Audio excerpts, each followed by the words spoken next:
ዳዊት በእናንተም የሰው ቤት ደፍሯል እንደዚህ ተብሎ የሚነሳ አለ። ዓለም መች ነው የምትጠፋው? ዓለም የምትጠፋበት ቀን በተፍሲሮች ላይ ተጽፏል ተብሎ ይታመናል። ስለ በልዓም ያው የገራሪቅ ታሪክ ነብዩና ዘይነብ እና የበየነ መረብ ሂስ የሚል እንትን ያለበት መጽሐፍ ነውና ይሄ መጽሐፍ ሙሉ በሙሉ ከገበያ ላይ አልቋላ። በአሁኑ ሰዓት ግን እኔ ጋር የተወሰነ እነዚህ የሚሸጡ አይደሉም።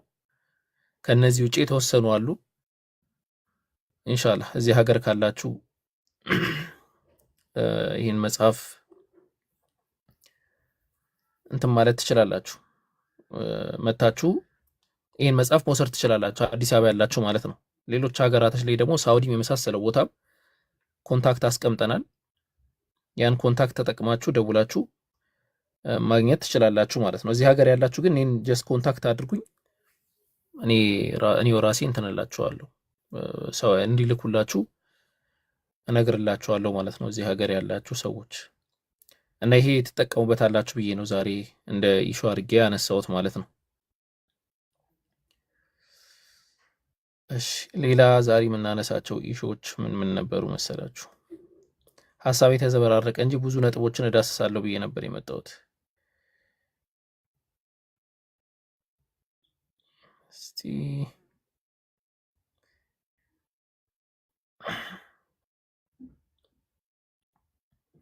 ታብ ኮፒ ሊንክ አድርጉ በደንብ ያጀማ።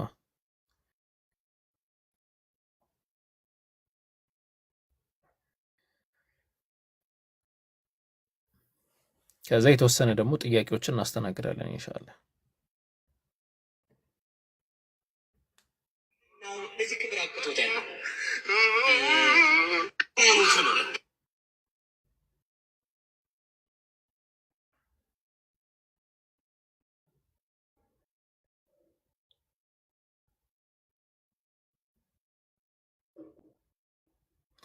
እሺ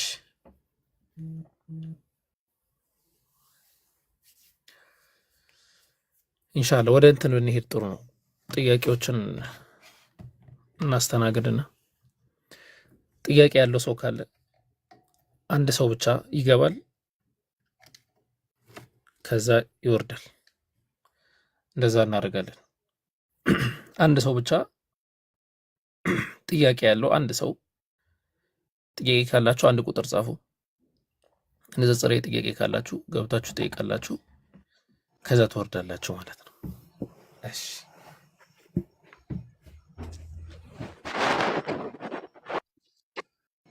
ሀያት የሚል አካውንት ተቀጠል ትችላለሽ።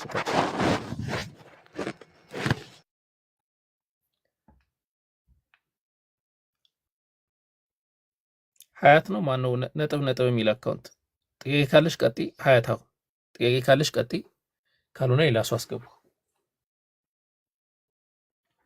አውርዷት። ጥያቄ ያለኝ የሚል ሰው ብቻ አስገቡ። ከሆነ በኋላ ጥያቄ ያለኝ ብለው የሚጽፉ ሰዎችን ኢንሻአላህ እነሱን አስገቧቸው።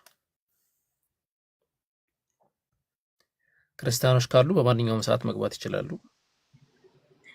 የሙስሊሞች ደግሞ በደንብ እንዲሳለጥ እንደዚህ እያደረግን እናስተናግዳለን። አሰላሙ አለይኩም ወራህመቱላሂ ወበረካቱ።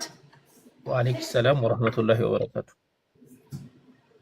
እኔ ጥያቄ ምን መሰለህ፣ ብዙ ጊዜ ነብዩላህ አደምና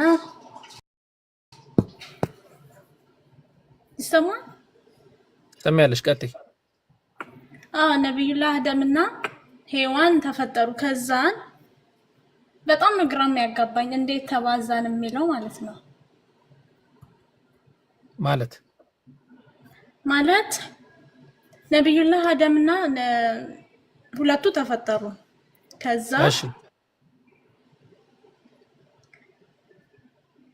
ከዛ ልጆች ወለዱ ምናምን፣ ሌላ ቤተሰብ አለ ወይ? እንዴት ተባዛን? ያኔ ግልጽ አይደለም።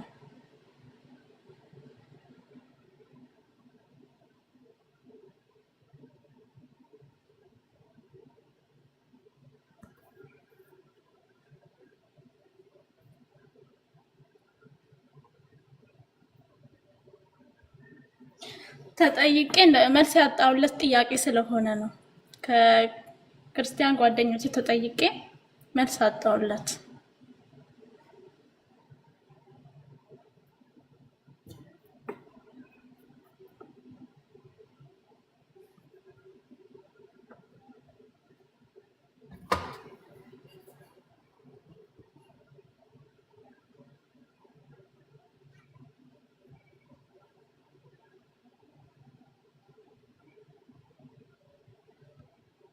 ግልጽ አይደለም ጥያቄ?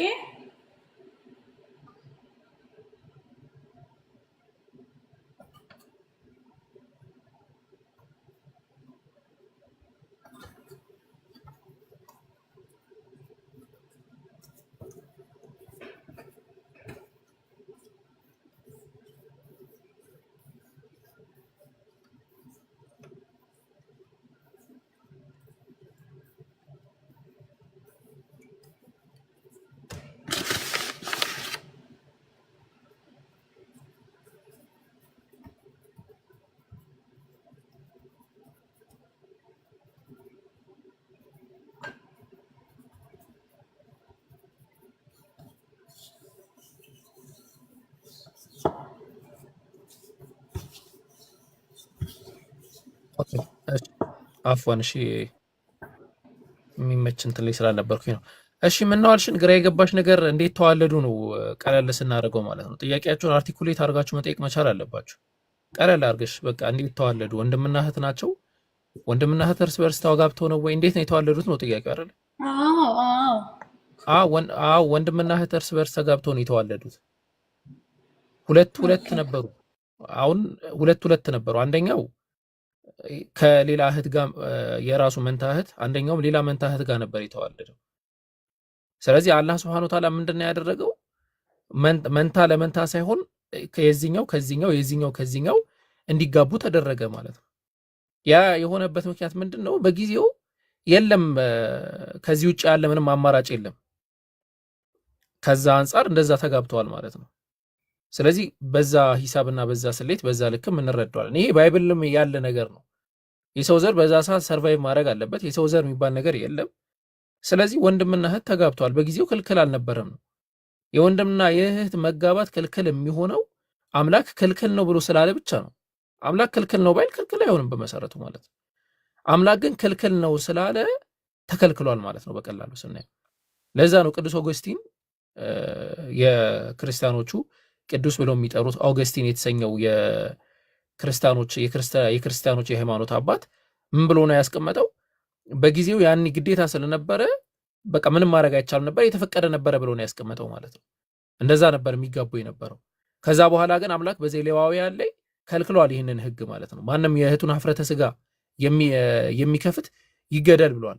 እንዲሁም ያ የሚከፍት ሰው ቅጣት እንደሚቀጣ ነው የተነገረው። እንዲሁም የአባቱን እህት ሀፍረተ ስጋ የሚከፍት ሰው የመሳሰለውን ነገር ሁለት ሚስቶችን የሚያገባ ምናም ብሎ ክልከላዎችን በኋላ ላይ አምጥቷል ማለት ነው። በመጀመሪያ ግን ያ ክልከላ አልነበረም፣ የተፈቀደ ነበረ። ምንም ችግርም አልነበረውም። ያ ነው እኮ አብርሃም ለምሳሌ ሳራን አግብቷል። ሳራ ለአብርሃም ምኑ ናት? እህቱ እኮ ናት በሆኑ ማለት ነው። በአባቱ በኩል እህቱ ናት። ሸቂቅ አይደለችም። ሸቂቅ ማለት በአባትም በእናትም እህት የሆነች አይደለችም። ነገር ግን እህቱ ናት በአባቱ በኩል ማለት ነው። ለዛ ነው ለንጉሱ ምን አለው? እህቴ ናት አለው። እህቴ ናት የሚለው ነገር በአባቱ በኩል እህት ስለመሆኑ ለመሆኑ እዛው ራሱ ተናግሯል። መጽሐፉ ራሱ ያረጋግጠዋል ማለት ነው። አብርሃም እህቱን ያገባው። አብርሃም ማን ነው? አብርሃም እኮ አባት ተብሎ የሚጠራ ነው። ካሁን በኋላ እንደውም ስም አብርሃም አይደለም አብርሃም ነው። የብዙዎች አባት ትሆናለህ አለው እግዚአብሔር ዘፍጥረት ላይ ማለት ነው። ስለዚህ የብዙዎች አባት ትሆናለህ የተባለው አብርሃም ያገባት ሁለተኛ ሚስቱ እህቱ ናት። አምላክ ፈቅዶለታል ወይ? አዎ ፈቅዶለታል። መፍቀድ ብቻ አይደለም፣ መልአክ ገልጦለት ከሷ ምን አድርጎላታል? መልአክ ገልጦለት ከአንቺ ምን ይሆናል ብሏል። ኢስማኤል የሚባል ልጅ ትወልጃለሽ ብሎ ነግሯታል። ኢስማኤል ዘፍጥረት ምዕራፍ 16ን ተመልከቱት። አምላክ ጸሎቴን ሰማኝ ማለት ነው። አምላክ ተቀበለኝ ማለት ነው ትርጓሜው በራሱ ማለት ነው።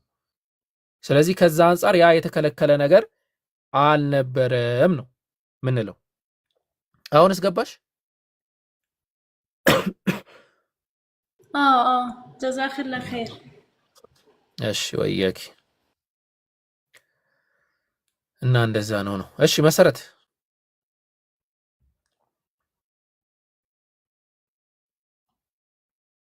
አለሽ? እሺ ሲመቻት ትጠይቃለሽ። ሌላ ክርስቲያንም ወይ ደግሞ ሙስሊም ጠያቂ ካለ አስገቡ ኢንሻአላህ። ሞዴሬተሮች አንድ ባንድ አስገቧቸው። በደንብ የተሳለጠና እንትን ያለ እንዲሁም ማለት ነው። ለበዚህ አንተ ጸጥ በል አንተ ጸጥ አንቺ እንደዚህ ሁኚ ምናምን ስንል ተቸገረን። እሺ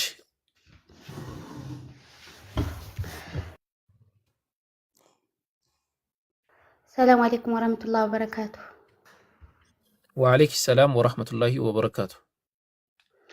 ኡስታዝ እንዴት ነህ? ደህና ነህ? አልሐምዱሊላሂ ረቢል ዓለሚን። መርሐባ ኡስታዝ። ይሄ የሸዋል ወር ማለት ነው። ያው ከዚህ ቀደም ቪዲዮ አይቻለሁኝ ቀዷንና ሸዋልን በአንድ ንያ ከጾማችሁ ያው ሸዋ እንደተጾመ ነው የሚለውን ቪዲዮ አይቻለሁ። ግን አሁን ምንድነው እሱ እንደማይሆን ማለት ነው። አሁን ቀዷን ብቻ አስባችሁ በሸዋል ወር ከጾማችሁ ያው ሸዋልንም እንደጾማችሁ ይቆጠራል ብለው ሀታ ሴትዬ ጭምር እንደዛ አለችኝ። ይሄ ነገር እውነት ነው? እሺ መጀመሪያ የማንን ቪዲዮ ነበር የተመለከትሽው? ሁለተኛው የማንን ቪዲዮ ነው የተመለከትሽው? የሼክ ፈውዛን ሐፊዘሁላ የሳቸውን ቪዲዮ አይቼ ያው በፍጹም እንደማይቻልና ያኔ ቀዷችን አውጥታችሁ መልሰን ደግሞ ሸዋል መጾም ነው ያለባችሁ። ምክንያቱም የነብዩ ሰለላሁ ዐለይሂ ወሰለም ሐዲስ ረመዳን ጾመ ሸዋልን ያስከተለ ስለሚል አይቻልም ብለዋል። እሱን እሺ። አሁን ግን ቀዷን ብቻ አስባችሁ ከጾማችሁ በሸዋል ወር ስለተጾመ ብቻ ሸዋል እንደጾማችሁ ይቆጠራል። እሺ ይሄ በዑለማዎች መካከል የተለያየ አመለካከቶች አሉ። በሐዲስ ደረጃ ነብዩ መሐመድ ሰለላሁ ዐለይሂ ወሰለም እንዳስቀመጡት ሼክ ፈውዛንም ኢፍታ እንዳደረጉበት መን ሷመ ረመዳን ثم أتبع ستا من الشوال فكأنما صام الدهر كله ወይ ደግሞ ዓመት ሙሉ እንደጾመ ይቆጠርለታል። ምን ያደረገ ረመዳንን ጾሞ ከዛ በኋላ ስድስቱን የሸዋል ቀን ያስከተለ ማለት ነው። ይሄ መጀመሪያው ነው። አንደኛው ሁለት ነገራቶች አሉ። ተሽሪክ አልኒያ ብለን የምናስቀምጠው ነገር አለ። ማለትም ሁለት ነገርን ሙቃረን አድርገን ሁለት ነገር ነይተን አንድን ስራ መስራት የምንለው ነገር አለ እና አብዛኛው ዑለማዎች የቀዳ ጾምና የሸዋል ጾም ዓላማቸው የተለያየ ነው። አንደኛው ዋጅብ ነው፣ አንደኛው ደግሞ ሱና ነው። ስለዚህ አንድ ላይ ባይጾም የተሻለ ነው የሚለው የሁሉም ማለት በሚቻል ሁኔታ የዑለማዎች አቋም ነው። ምክንያቱም ዓላማቸው የተለያየ ስለሆነ ይሄ ፈርድ ነው፣ ይሄ ሱና ነው፣ አንድ ላይ ባይጾም የተሻለ ነው ብለው የሚያስቀምጡ ዑለማዎች አሉ። ሁለተኛ እነዚህ ዑለማዎች ቅድም እንዳልኩት የቅደም ተከተልን ኢሹ ያነሳሉ። የምን ቅደም ተከተልን? ነብዩ መሐመድ ሰለላሁ ዐለይሂ ወሰለም ረመዳን ጾሙ ከዚያ በኋላ 6 ቀን ከሸዋል ያስከተለ ብለው በመናገራቸው መቅደም ያለበት የረመዳን ጾም ነው። ምናልባት ይሄ አካል እኮ ሊሞት ይችላል። የሸዋል ጾምን እንዲጾም እኮ እንትን አይልም። ይሄ አካል አይጠበቅበትም። ረመዳንን ነው መጀመሪያ መጾም ያለበት። ስለዚህ ከዛ አንፃር ረመዳንን ማድረግ አለበት የሚለው ሐሳብ ነው። ግን አንዳንድ ከፊል ደግሞ የተወሰኑ ዑለማዎች ያንን አቋም ያነሱታሉ። እኛ በጅምሁር አልዑለማ ስለምንሄድ ያንን አለማድረጉ የተሻለ ነው የምንለው ማለት ነው። መርሐባ ጀዛከላ ኸይረን። ሁለተኛ ኡስታዝ አልሐምዱሊላህ እኛ አሁን ጅማ ነው የምንኖረው። ያው ቤተሰቦቻችን ከወሎ ወደ ሀርቡ ነበረ በስራ ጉዳይ ጅማ ሄደዋል እና ጅማ ደግሞ አልሐምዱሊላህ አብዛኛው ሰው ያው ሱና ላይ ነው። ወደ ወሎ ስናይ ቤተሰብ ስንጣየቅ ምናምን ያው እነሱ የቀብር ዚያራ ይሄዳሉ። ሀታ ልጆችን ወደዛ ወደ ጅማ ሲሄዱ ልጆቹ ጥሩ ነበሩ፣ ግን የዋሃብያ ልጅ ሆኑ እያሉ ምናምን እንደዚህ ያኔ ስልክ እኛን ተክፊር ያደርጋሉ። እነሱን ዝምድና መቁረጥ አይሆንም ከነሱ ጋራ ሌላ ወሬ እስከሚያመጡ ድረስ ከነሱ ጋራ መቀማመጥ ችግር አለው ወይንስ ዝምድና ስላለን ብቻ ከነሱ ጋራ ምንም ቢሉ መቀመጥ ችግር የለውም? ኦኬ አንድ ነገር ተረዱ። ቢላሂ አለይኩም ሁላችሁም የምታደምጡኝ አካላቶች አንድ ነገር ተረዱ። እኛ ሙስሊሞች በእያንዳንዱ በምናደርገው እንቅስቃሴ ላይ ኢንሳፍ የሚባል ነገር አለ። ኢንሳፍ ብለን የምንለው ምንድነው? ይሄ በቃ መሐላዊ መሆን ማለት ነው። አስገባት ምናልባት ጥያቄ እንትን አላለችም ይሆናል። ኢንሻአላህ ጨርሻለሁ ስትል ትወርዳለች። እና መሐላዊ መሆን ያስፈልጋል እያንዳንዱ የምናደርገው ነገር ላይ ማለት ነው። እና ሙስሊም ወንድም እህቶቼ የምነግራችሁና መመክራችሁ ነገር ምንድነው? እንትና እንደዚህ ነው እንትና እንዲህ ነው በሚል ተራ ፖለቲካ ራሳችሁን አታስበሉ። ወላሂ የምነግራችሁ ነገር ያንን ነው። ተራ ፖለቲካ ኢንሳፍ ማለት በቃ መሐላዊ መሆን ማለት ነው። እሺ ትክክለኛ አማርኛ የለውም፣ ግን በቃ ለምሳሌ ስተት የሰራው ወንድምህ ከሆነ አው ነው ስትወቅሰውም አወቃቀስህ ኢንሳፍ ባለው መልኩ ሚዛናዊ ባለው መልኩ በቃ በጣም አካብደህም አታርገው እንደማለት ነው። ስለዚህ ወሃቢይ ነው ወሃቢይ የሚባለውን ነገር ይሄ በቃ ጨዋታ ነው፣ ሌላ ምንም እንትን አይደለም፣ ጨዋታ ነው የሚሆነው ማለት ነው። ይሄ አላህ Subhanahu Wa Ta'ala ስም ነው እኮ አልወሃብ። አይታችኋል? አልወሃብ የአላህ Subhanahu Wa Ta'ala ስም ነው። ቸር የሆነው ጌታችን አላህ Subhanahu Wa Ta'ala እኛ ከመናቃቸው 99 ስሞቹ መካከል አንዱ ወልወሃብ አልወሃብ የሚለው ስሙ ነው። እና ይህንን ስም ተጠቅመው ሰዎች እንትና እንደዚህ ወሃቢ እንደዚህ ሆነ የሚለው ነገር አግባብነት ያለው ነገር አይደለም። ዒልም ካለ ዕውቀት ካለ ማንም ሰው መጥቶ ማውራት ይችላል፣ ኢሾዎች ላይ ማለት ነው። እኛ የሰለፍን መንሃጅ የምናስቀጥል አካላቶች ነን። ምኖች ነን? ሙስሊሞች ነን። ከሙስሊም ውጭ ሌላ ያማረ መጠሪያ የለን። ሙስሊም የሚል መጠሪያ ነው ያለን፣ ውብ የሆነ መጠሪያ አላህ የጠራን ማለት ነው። ይሄ መጀመሪያው ነጥብ ነው። ሁለተኛ ሰዎች ቀብር አካባቢ እንዲህ ቦታ ላይ የሚገኙ ሰዎች ቀብር መዘየር በራሱ ችግር ያለው ነገር አይደለም፣ በአስሉ ማለት ነው። ምክንያቱም ነብዩ መሐመድ ሰለላሁ ዐለይሂ ወሰለም በራሳቸው ሁሌ ማለት በሚቻል ሁኔታ የበቂዕን የቀብር እንትን ሲያልፉ ወደ መስጂድ ሲመለሱ ሰላሙ አለይኩም ያ አህለ ዳር ሚነል ሙእሚኒን እያሉ እንትን ይሉ ነበር፣ ዱዓ ያደርጉ ነበር። ያ ችግር ያለው ነገር አይደለም። አሁን ችግሩ ضريح ከሆነ ልክ አቡበከር ሲሞት ቀብር ተሰርቶለት የሆነች ነገር ተደርጋለት ሰዎች እየመጡ እሱ ጋር አቡበከር እኮ በጣም አቢድ ነበረ፣ በጣም እንትን ነበረ፣ ስንት ነገር ያደረገ ነው፣ ምን አይነት እንትን ያደረገ አካል ነው፣ አረ እንደው ዱዓ እናርግና አላህ ወይ በአቡበከር ይሁንብህም በለው። አይታችኋል? ኢንሒራፍ ማለት ነው። አላህ ኢነለዚነ ተድዑነ ሚን ዱኒላህ ከአላህ በቀር የምጠራቸው ማንም አካላቶች ሙታን አይደለም፣ በህይወት ያለ አካል እኔን አቡበከር እስቲ መንሃጁ ሰለፍ አንቺ ካለሽበት ሀገር ሆነሽ አቡበከር ሆይ አድነኝ ብለሽ ጠይቂ፣ አልሰማሽም። የት ሰማሻለሁ? ደውለሽ ካልነገርሽኝ። ከአላህ በቀር የምጠራቸው አካላቶች ሊሰማችሁ አይችሉም ነው ያለ አላህ። ወለው ሰሚዑ መስተጃቡ ለኩም ቢሰሙ ደግሞ ሊመልሱላችሁ አይችሉም። ወየውመል ቂያመቲ የክፍሩነ ቢሽርኪኩም ወላ ዩነቢኡከ ሚስሉ ኸቢር።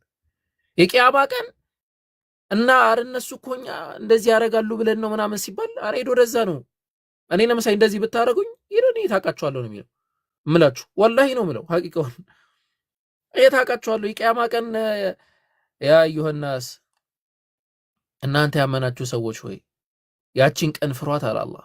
ኢነ ዘልዘለተ ሰዓቲ ሸይኡን ዐዚም የውመ ተረውነሃ ተዝሀሉ ኩሉ ሙርዲዐትን ዐማ አርደዐት ወተضዑ ኩሉ ዛቱ ሐምሊን ሐምለሃ ወተረ ናሰ ሱካራ ወማ ሁም ቢሱካራ ወላኪነ ዐዛበ አላሂ ሸዲድ። ሰዎች ሰክረው ትመለከታቸዋለህ። የምር ግን ሰክረው አይደለም፣ የአላህ ቅጣት ከባድ ሆኖባቸው ነው አለ። በዛ ቀን ነቢያቶች አረ ሂዱ ወደዛ ከኛ ብለው ወደ ነብዩ ሁሉም በሚያመለክት ሰዓት እኛም ሌላውም እንደዚህ የሚደረግበት አካል ይክዳል። ሎጂካሊ እናውራ ካልን አንድ ጥያቄ ልጠይቃችሁ። መናጁ ሰለፍ ሚውታን ሲማና አንድ ጥያቄ ልጠይቅሽ። መርሐባ። ለምሳሌ የሀገራችን ፕሬዝዳንት የሀገራችን ጠቅላይ ሚኒስተር ዶክተር አብይ አህመድ ነው ለምሳሌና አንቺ በጣም በቃ ሳሂብ ነሽ እንበል፣ በጣም ትግባቢያለሽ ከዶክተር አብይ አህመድ ጋር እና የሆነ ነገር ስታስቢ ዶክተር አብይ አህመድን ነው የምትጠይቂው ወይስ ደግሞ ወይ አበበ ወይ የሆነ አካል የተባለውን ተራ ቀበሌ ላይ ያለ አካልን ነው የምትጠይቂው? ዶክተር አብይ ነው የምጠይቀው። ለምን? እዚህ ሀገር ላይ ያለው ጉልበት አነሰም በዛም እሱ ጋር ስላለ ማለት ነው። አላህስ ምን አለ? قل اللهم مالك الملك تؤتي الملك من تشاء وتنزع الملك ممن تشاء بلا الله ሆይ ማሊከል ሙልክ የንግስና ባለቤት የሆንክ ጌታ ለፈለከው ንግስናን ትሰጣለህ፣ ከፈለከው ንግስናን ትወስዳለህ። وتعز من تشاء وتذل من تشاء بيدك الخير የፈለከውን ታከብራለህ፣ የፈለከውንም ዝቅ ታረጋለህ። ቸር የሚባል ነገር በሙሉ በአንተ እጅ ነው ያለው። ከዚህ ጌታ በላይ ሌላን አካል ለምን ትጠይቃለህ ነው አለቀ። ምንም ነገር ይሁን ለምን ትጠይቃለህ ሌላ አካል? አላህን ሱብሓነሁ ወተዓላ ብቻ መጠየቅ ነው። ስለዚህ ቀብር ጋር ሄደው ይህንን የመጠየቅ ተግባር የሚሰሩ አካላቶች ከሆኑ በደንብ አድምጡኝ። የሚሰሩ አካላቶች ከሆኑ አይ እኛ እንግዲህ ቀብር ሲሄዱ አንሄድም፣ ከዛ ውጪ ግን አብረን እንጫወታለን፣ አብረን እንበላለን፣ አብረን እንጠጣለን ከሆነ ኦልሬዲ ከናንተ ከመካ ሙሽሪኮች አትለዩም ነው የምለው። ለምን አላህ Subhanahu Wa Ta'ala የመካ ሙሽሪኮች የሚሰሩት ብቸኛ ስራ ሽርክ ነው። አላህ ላይ ያሻርካሉ። አላህ አምላክ መሆኑን ይቀበላሉ፣ አላህ ላይ ያሻርካሉ። እና ነብዩ መሐመድ ሰለላሁ ዐለይሂ ወሰለም ከነርሱ ጋር ሆነው ጧፍ ያደርጉ ነበር፣ መካን ማለት ነው። ጧፍ ያደርጉ ነበር። አላህ ምን አለ? ከዚህ ዓመት በኋላ ኢነመል ሙሽሪኪነ ነጂስ፣ እነዛ ሙሽሪኮች ነጃሳዎች ናቸው። ከዚህ ዓመት በኋላ አብረህ ጧፍ ማድረግ የሚባል ነገር የለም። አብረህ ጧፍ ማድረግ የሚባል ነገር የለም። እንዴ እስቲ አስቡት። ለምሳሌ ቀለል ያለ ምሳሌ ልስጣችሁ። እኔ ለምሳሌ የሆነ ይሄ ስልክ አለኝ ልበል። ይሄንን ስልኬን አንድ ሰው ቢወስድብኝ እጣለዋለሁ። ሪያሊቲውን ስነግራችሁ፣ ለምሳሌ ሰረቀኝ አንድ ሰው ሸጀማል ሰረቁኝ። ለምሳሌ እንደዚህ አያረጉምና ሰረቁኝ። ለምሳሌ ሸጀማል ቢሰርቁኝ ተጣላን ማለት ነው። ስልኬን ሰርቆ ምናምን ብዬ ማለት ነው። ለምን? ለዱንያ ኬዝ ተራ ለቅራቅቦ ማለት ነው። ምንም ለማይረባ ነገር። እንዲህ በአላህ ዙሪያ መች ነው የምትጣሉት እናንተ ምእመኖች? መች ነው ለአላህ ብላችሁ ሰው የምትወዱት? መች ነው ለአላህ ብላችሁ ሰው የምትጣሉት? የለም። ስለዚህ ከዛ አንፃር አስረግጠሽ ትነግራቸዋለሽ። ኖ እናንተ በዚህ ተግባር እያላችሁ ከናንተ ጋር ብሬ አልበላም፣ ከናንተ ጋር ብሬ አልጠጣም፣ ከናንተ ጋር ብሬ አልሳሳቅም። ምክንያቱም ጌታዬን አላህን Subhanahu Wa Ta'ala ያስቆጣችሁ ነው ያላችሁት። ነብዩ መሐመድ ሰለላሁ ዐለይሂ ወሰለም ስለ ትላልቅ ወንጀሎች ተጠይቀው ምንድነው ያሉት? ከትላልቅ ወንጀሎች መካከል ትልቁ ምንድነው ነው ያሉት? አሽርኩ ቢላህ፣ በአላህ ላይ ማሻረክ ነው። ከዛ በኋላ በተርታ ነው ያስቀመጡት። በአላህ ላይ የሚያሻርክ አካል ነብዩ እንኳን ቢሆኑ ሱብሃንአላህ፣ ነብዩ እንኳን ቢሆኑ አላህ አደቅ አድርጎ በጣም ረቂቅ በሆነ ደረጃ ነው ያስቀመጠው። በአላህ ላይ ያሻረከው አንተ እንኳን ብትሆን ስራህ ውድቅ ነበር የሚሆነው። በቃ ምን ትፈልጋላችሁ? ነብዩ በአላህ ላይ ያሻርከው ቢሆን ኖሮ ስራቸው ውድቅ ይሆን ነበር። ወከዛሊከ ማንኛውም ምድር ላይ ሆኖ በአላህ ላይ ያሻረከ አካል ሀቢጠ አዕማሉ፣ ስራው ሙሉ በሙሉ ውድቅ ነው የሚሆነው። ቂያማ ላይ ደግሞ ከከሳሪዎች ይሆናል ማለት ነው።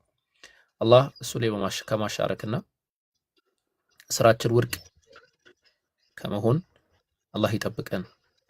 ያንን ነው የምንለው እና ይሄ ነው መደረግ ያለበት ነገር እታችን።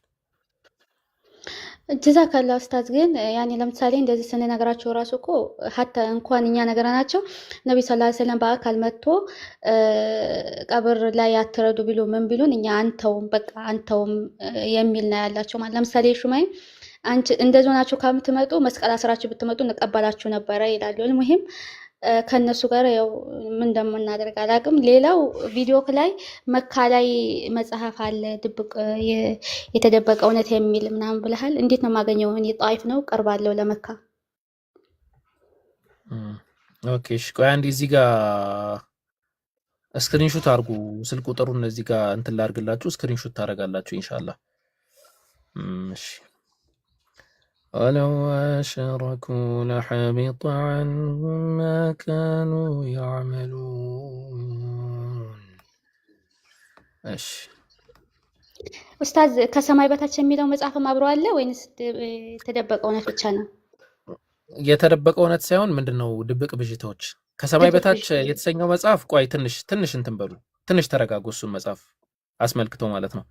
እሺ እሱን መጽሐፍ አስመልክቶ ትንሽ እንትን በሉ ኢንሻአላህ። ትንሽ ጊዜ ነው መጽሐፉ ገብቷል። ሐቂቃውን ነው የምላችሁ፣ ግን እዛ ገብቶ የመዳረስ ሂደት ላይ ነው። አሁን ማን ተቀብሎ ማን ያስተላልፋል የሚለው ሂደት ላይ ትንሽ እንትን አድርጉ። ትንሽ ብቻ ታገሱኝ ኢንሻአላህ።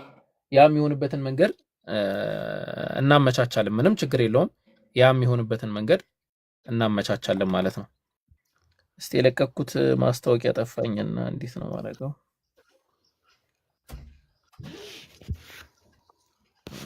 እስቲ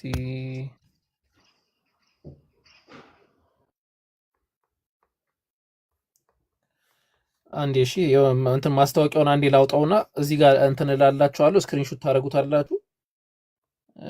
ከዛ በኋላ እንትን ትላላችሁ። እሺ ድብቅ ብዥቶች የሚለው መጽሐፍ ያልደረሳችሁ ሰዎች ደውለው ማግኘት ይችላሉ። ከዚህ ውጪ አዲስ አበባ ሆናችሁ ነው የሚለው። ይሄ ደግሞ እሺ ዱባይ ሆናችሁ ነው የሚለው።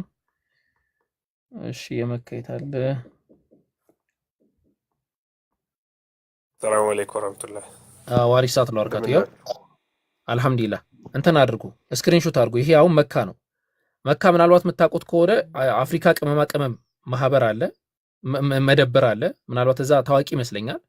እና መካ የምትገኙ ይሄንን እንትን ፎቶ አንሱት። መካም ጅዳም ነው ያለው። እና ድብቅ ብዥታዎች የሚለው መጽሐፍ መካ ያው በዚህ ስልክ ቁጥር ስክሪንሾት አንሱ። ያው መካ ያላችሁ ሰዎች ጅዳ ደግሞ ያላችሁ አፍሪካ ቅመማ ቅመም መደብር ታገኛላችሁ ማለት ነው። እና አፍሪካ ቅመማ ቅመም መደብር ደግሞ ያው ስክሪንሾት ማንሳት ትችላላችሁ ማለት ነው። እሺ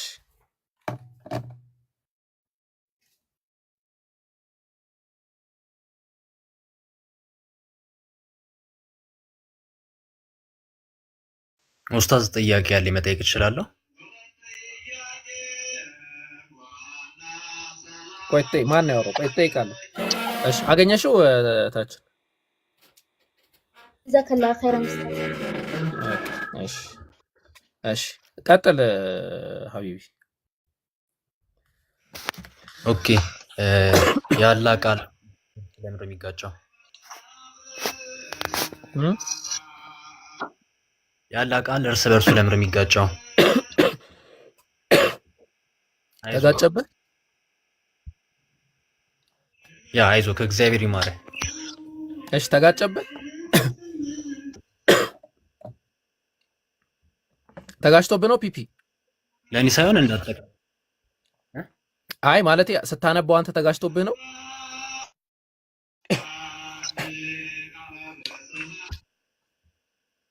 አሉ ያ እስቲ አንተ ማንበበውና እንደሚጋጭና እንደማይጋጭ ሳይ ገብቶኛል።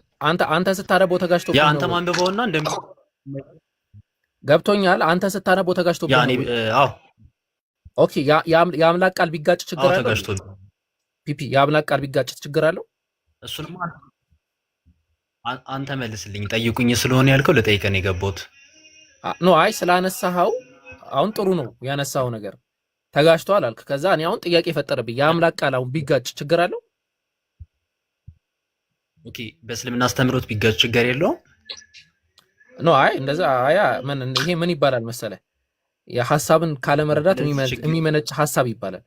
እኔ አሁን የጠየቅኩ አንተ ነህ ጥያቄውን ስታመጣው። አሁን ጥያቄ ሁለት አይነት ነገር አለ። አንደኛ መልሱ የኔ ነው፣ እኔ ነኝ የሚመልሰው፣ አንተ ጠያቂ ነህ። ግን ጥያቄውን ስታመጣ ጥያቄ የፈጠረብህ መንገድ ስላለ በመሰረቱ የአምላክ ቃል ቢጋጭ ችግር አለው ወይ? አዎ አለው ወይ የለውም በለኝና እኔ ወደ መልሱ እሄዳለሁ በሁለቱም። ኦኬ ደግሜ ልንገርህ፣ እኔ ልጠይቅ ነው የገባሁት ልጠየቅ አይደለም። አብዱል ከሪም ዩ ኖ ሃው ምን ሊደርስብህ እንደሚችል ስለምታውቅ ቀጥል ሀቢቢ።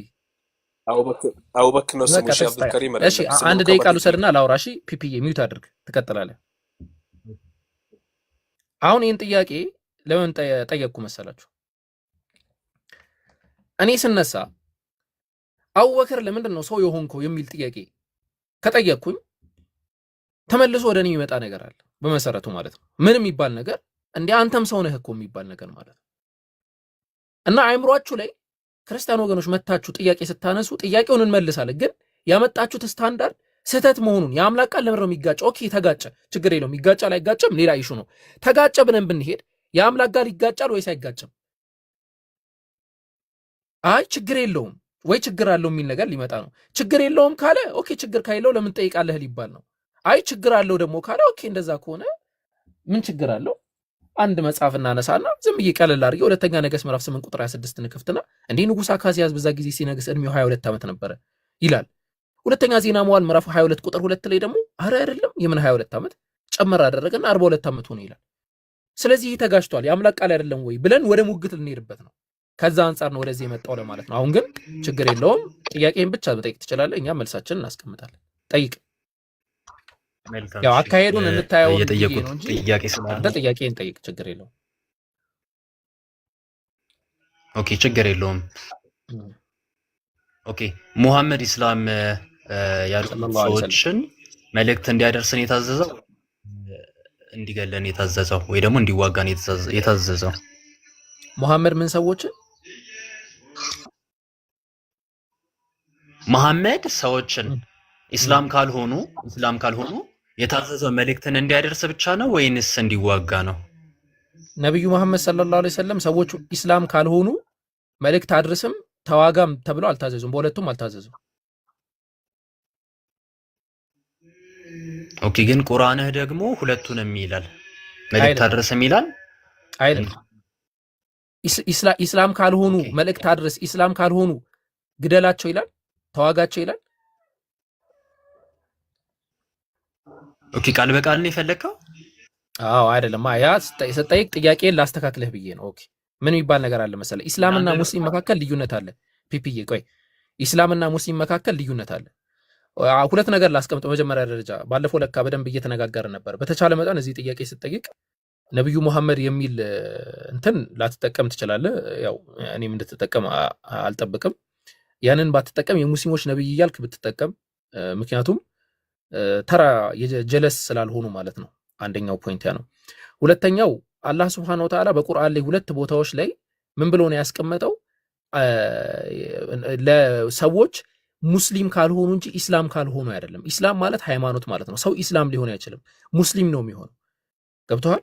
ሙስሊምና ኢስላም የተለያየ ነገር ነው። ስለዚህ ያንን አስተካከል ማለት ነው። አሁን የቁርአን አናቅስቶችን ጠቅሰህ እንትን ማለት ትችላለህ። ኦኬ፣ እሺ። ሙስሊም በሚል ኢስላምን ሙስሊም በሚሉ አስተካክለው ነው ሐሳብህ? አዋ ትልቅ አሁን እዚህ ጋር እኮ ቴዎሎጂካሊ 500 ምናምን ሰው አስቀምጠን እኛ እየተነጋገርን ነው። ሰው የሆነ ኢንፎርሜሽን ይወስዳል ከኛ። ከተሳሳትንም ለምሳሌ አንተ ተሳስተኒ ካላረምኩ ያንን ይይዛል፣ እኔ ተሳስቼ አንተ ካላረምከኝም ሰው ያንን ይይዛል ማለት ነው። ዞሮ ዞሮ በሁለቱም ተሸናፊ ነው የምንሆነው። ከዛ አንፃር ነው። ቀጥል። በሙስሊም ደረጃ ቀይረውና አለ የለም የትኛው ነው እንትን ያለው? ሁለቱም አናቅስት አለ። ግን ምን አለ እኮና ለምን እዛ? አዎ ምን አለ መሰለ፣ ኦርቶዶክስ ነህ ፕሮቴስታንት ነህ፣ የሆነ ነገር ጠቅሼ ላሳየህ ነው። ጠቅስ አይደል፣ ባይብል አይደለም ጠቅሰው። እሺ መጽሐፍ ልጠቅስ ነው። ኖ አይ መጽሐፉ ጋር ምናስ ሄደ ቁርአን አይደለ እየጠየቅኩ ያሉት የቁርአን ግጭት ምን መሰለ የግጭት ኦኬ ትክክል። አይ የግጭት ህጎች ብለን የምናነሳው ነገር አለ። ሎ ኦፍ ኮንትራዲክሽን እና ሎ ኦፍ ነን ኮንትራዲክሽን ብለን የምናነሳው ነገር አለ እና በዛ የግጭት ሳይንስ ላይ ሎ ኦፍ ኮንትራዲክሽን ብለን በምናጠናው ሳይንስ ላይ ለምሳሌ መምህር ማነው ተስፋዬ ሮቤሌ ስለ ስላሴ ባብራሩበት መጽሐፍ ላይ ስለ ግጭት ያነሳሉ ሐሳቦችን ማለት ነው። ዝም ብሎ መጽሐፍ ከመጠቀስ ቢያንስ ሃይማኖተኛ መጽሐፍ ጠቅሼ እንረዳዳ ብዬ ነው። ስለ ግጭት ነው። አሁን ስለ ቁርአኑ ሳይሆን ግጭት ራሱ የምንለው መች ነው የሚለውን ሐሳብ ማለት ነው። ለምሳሌ ተመልክተህ ከሆነ አንድ ሰው ቁርስ በላ፣ አንድ ሰው ምሳ በላ ካለ ግጭት ነው ፒፒ።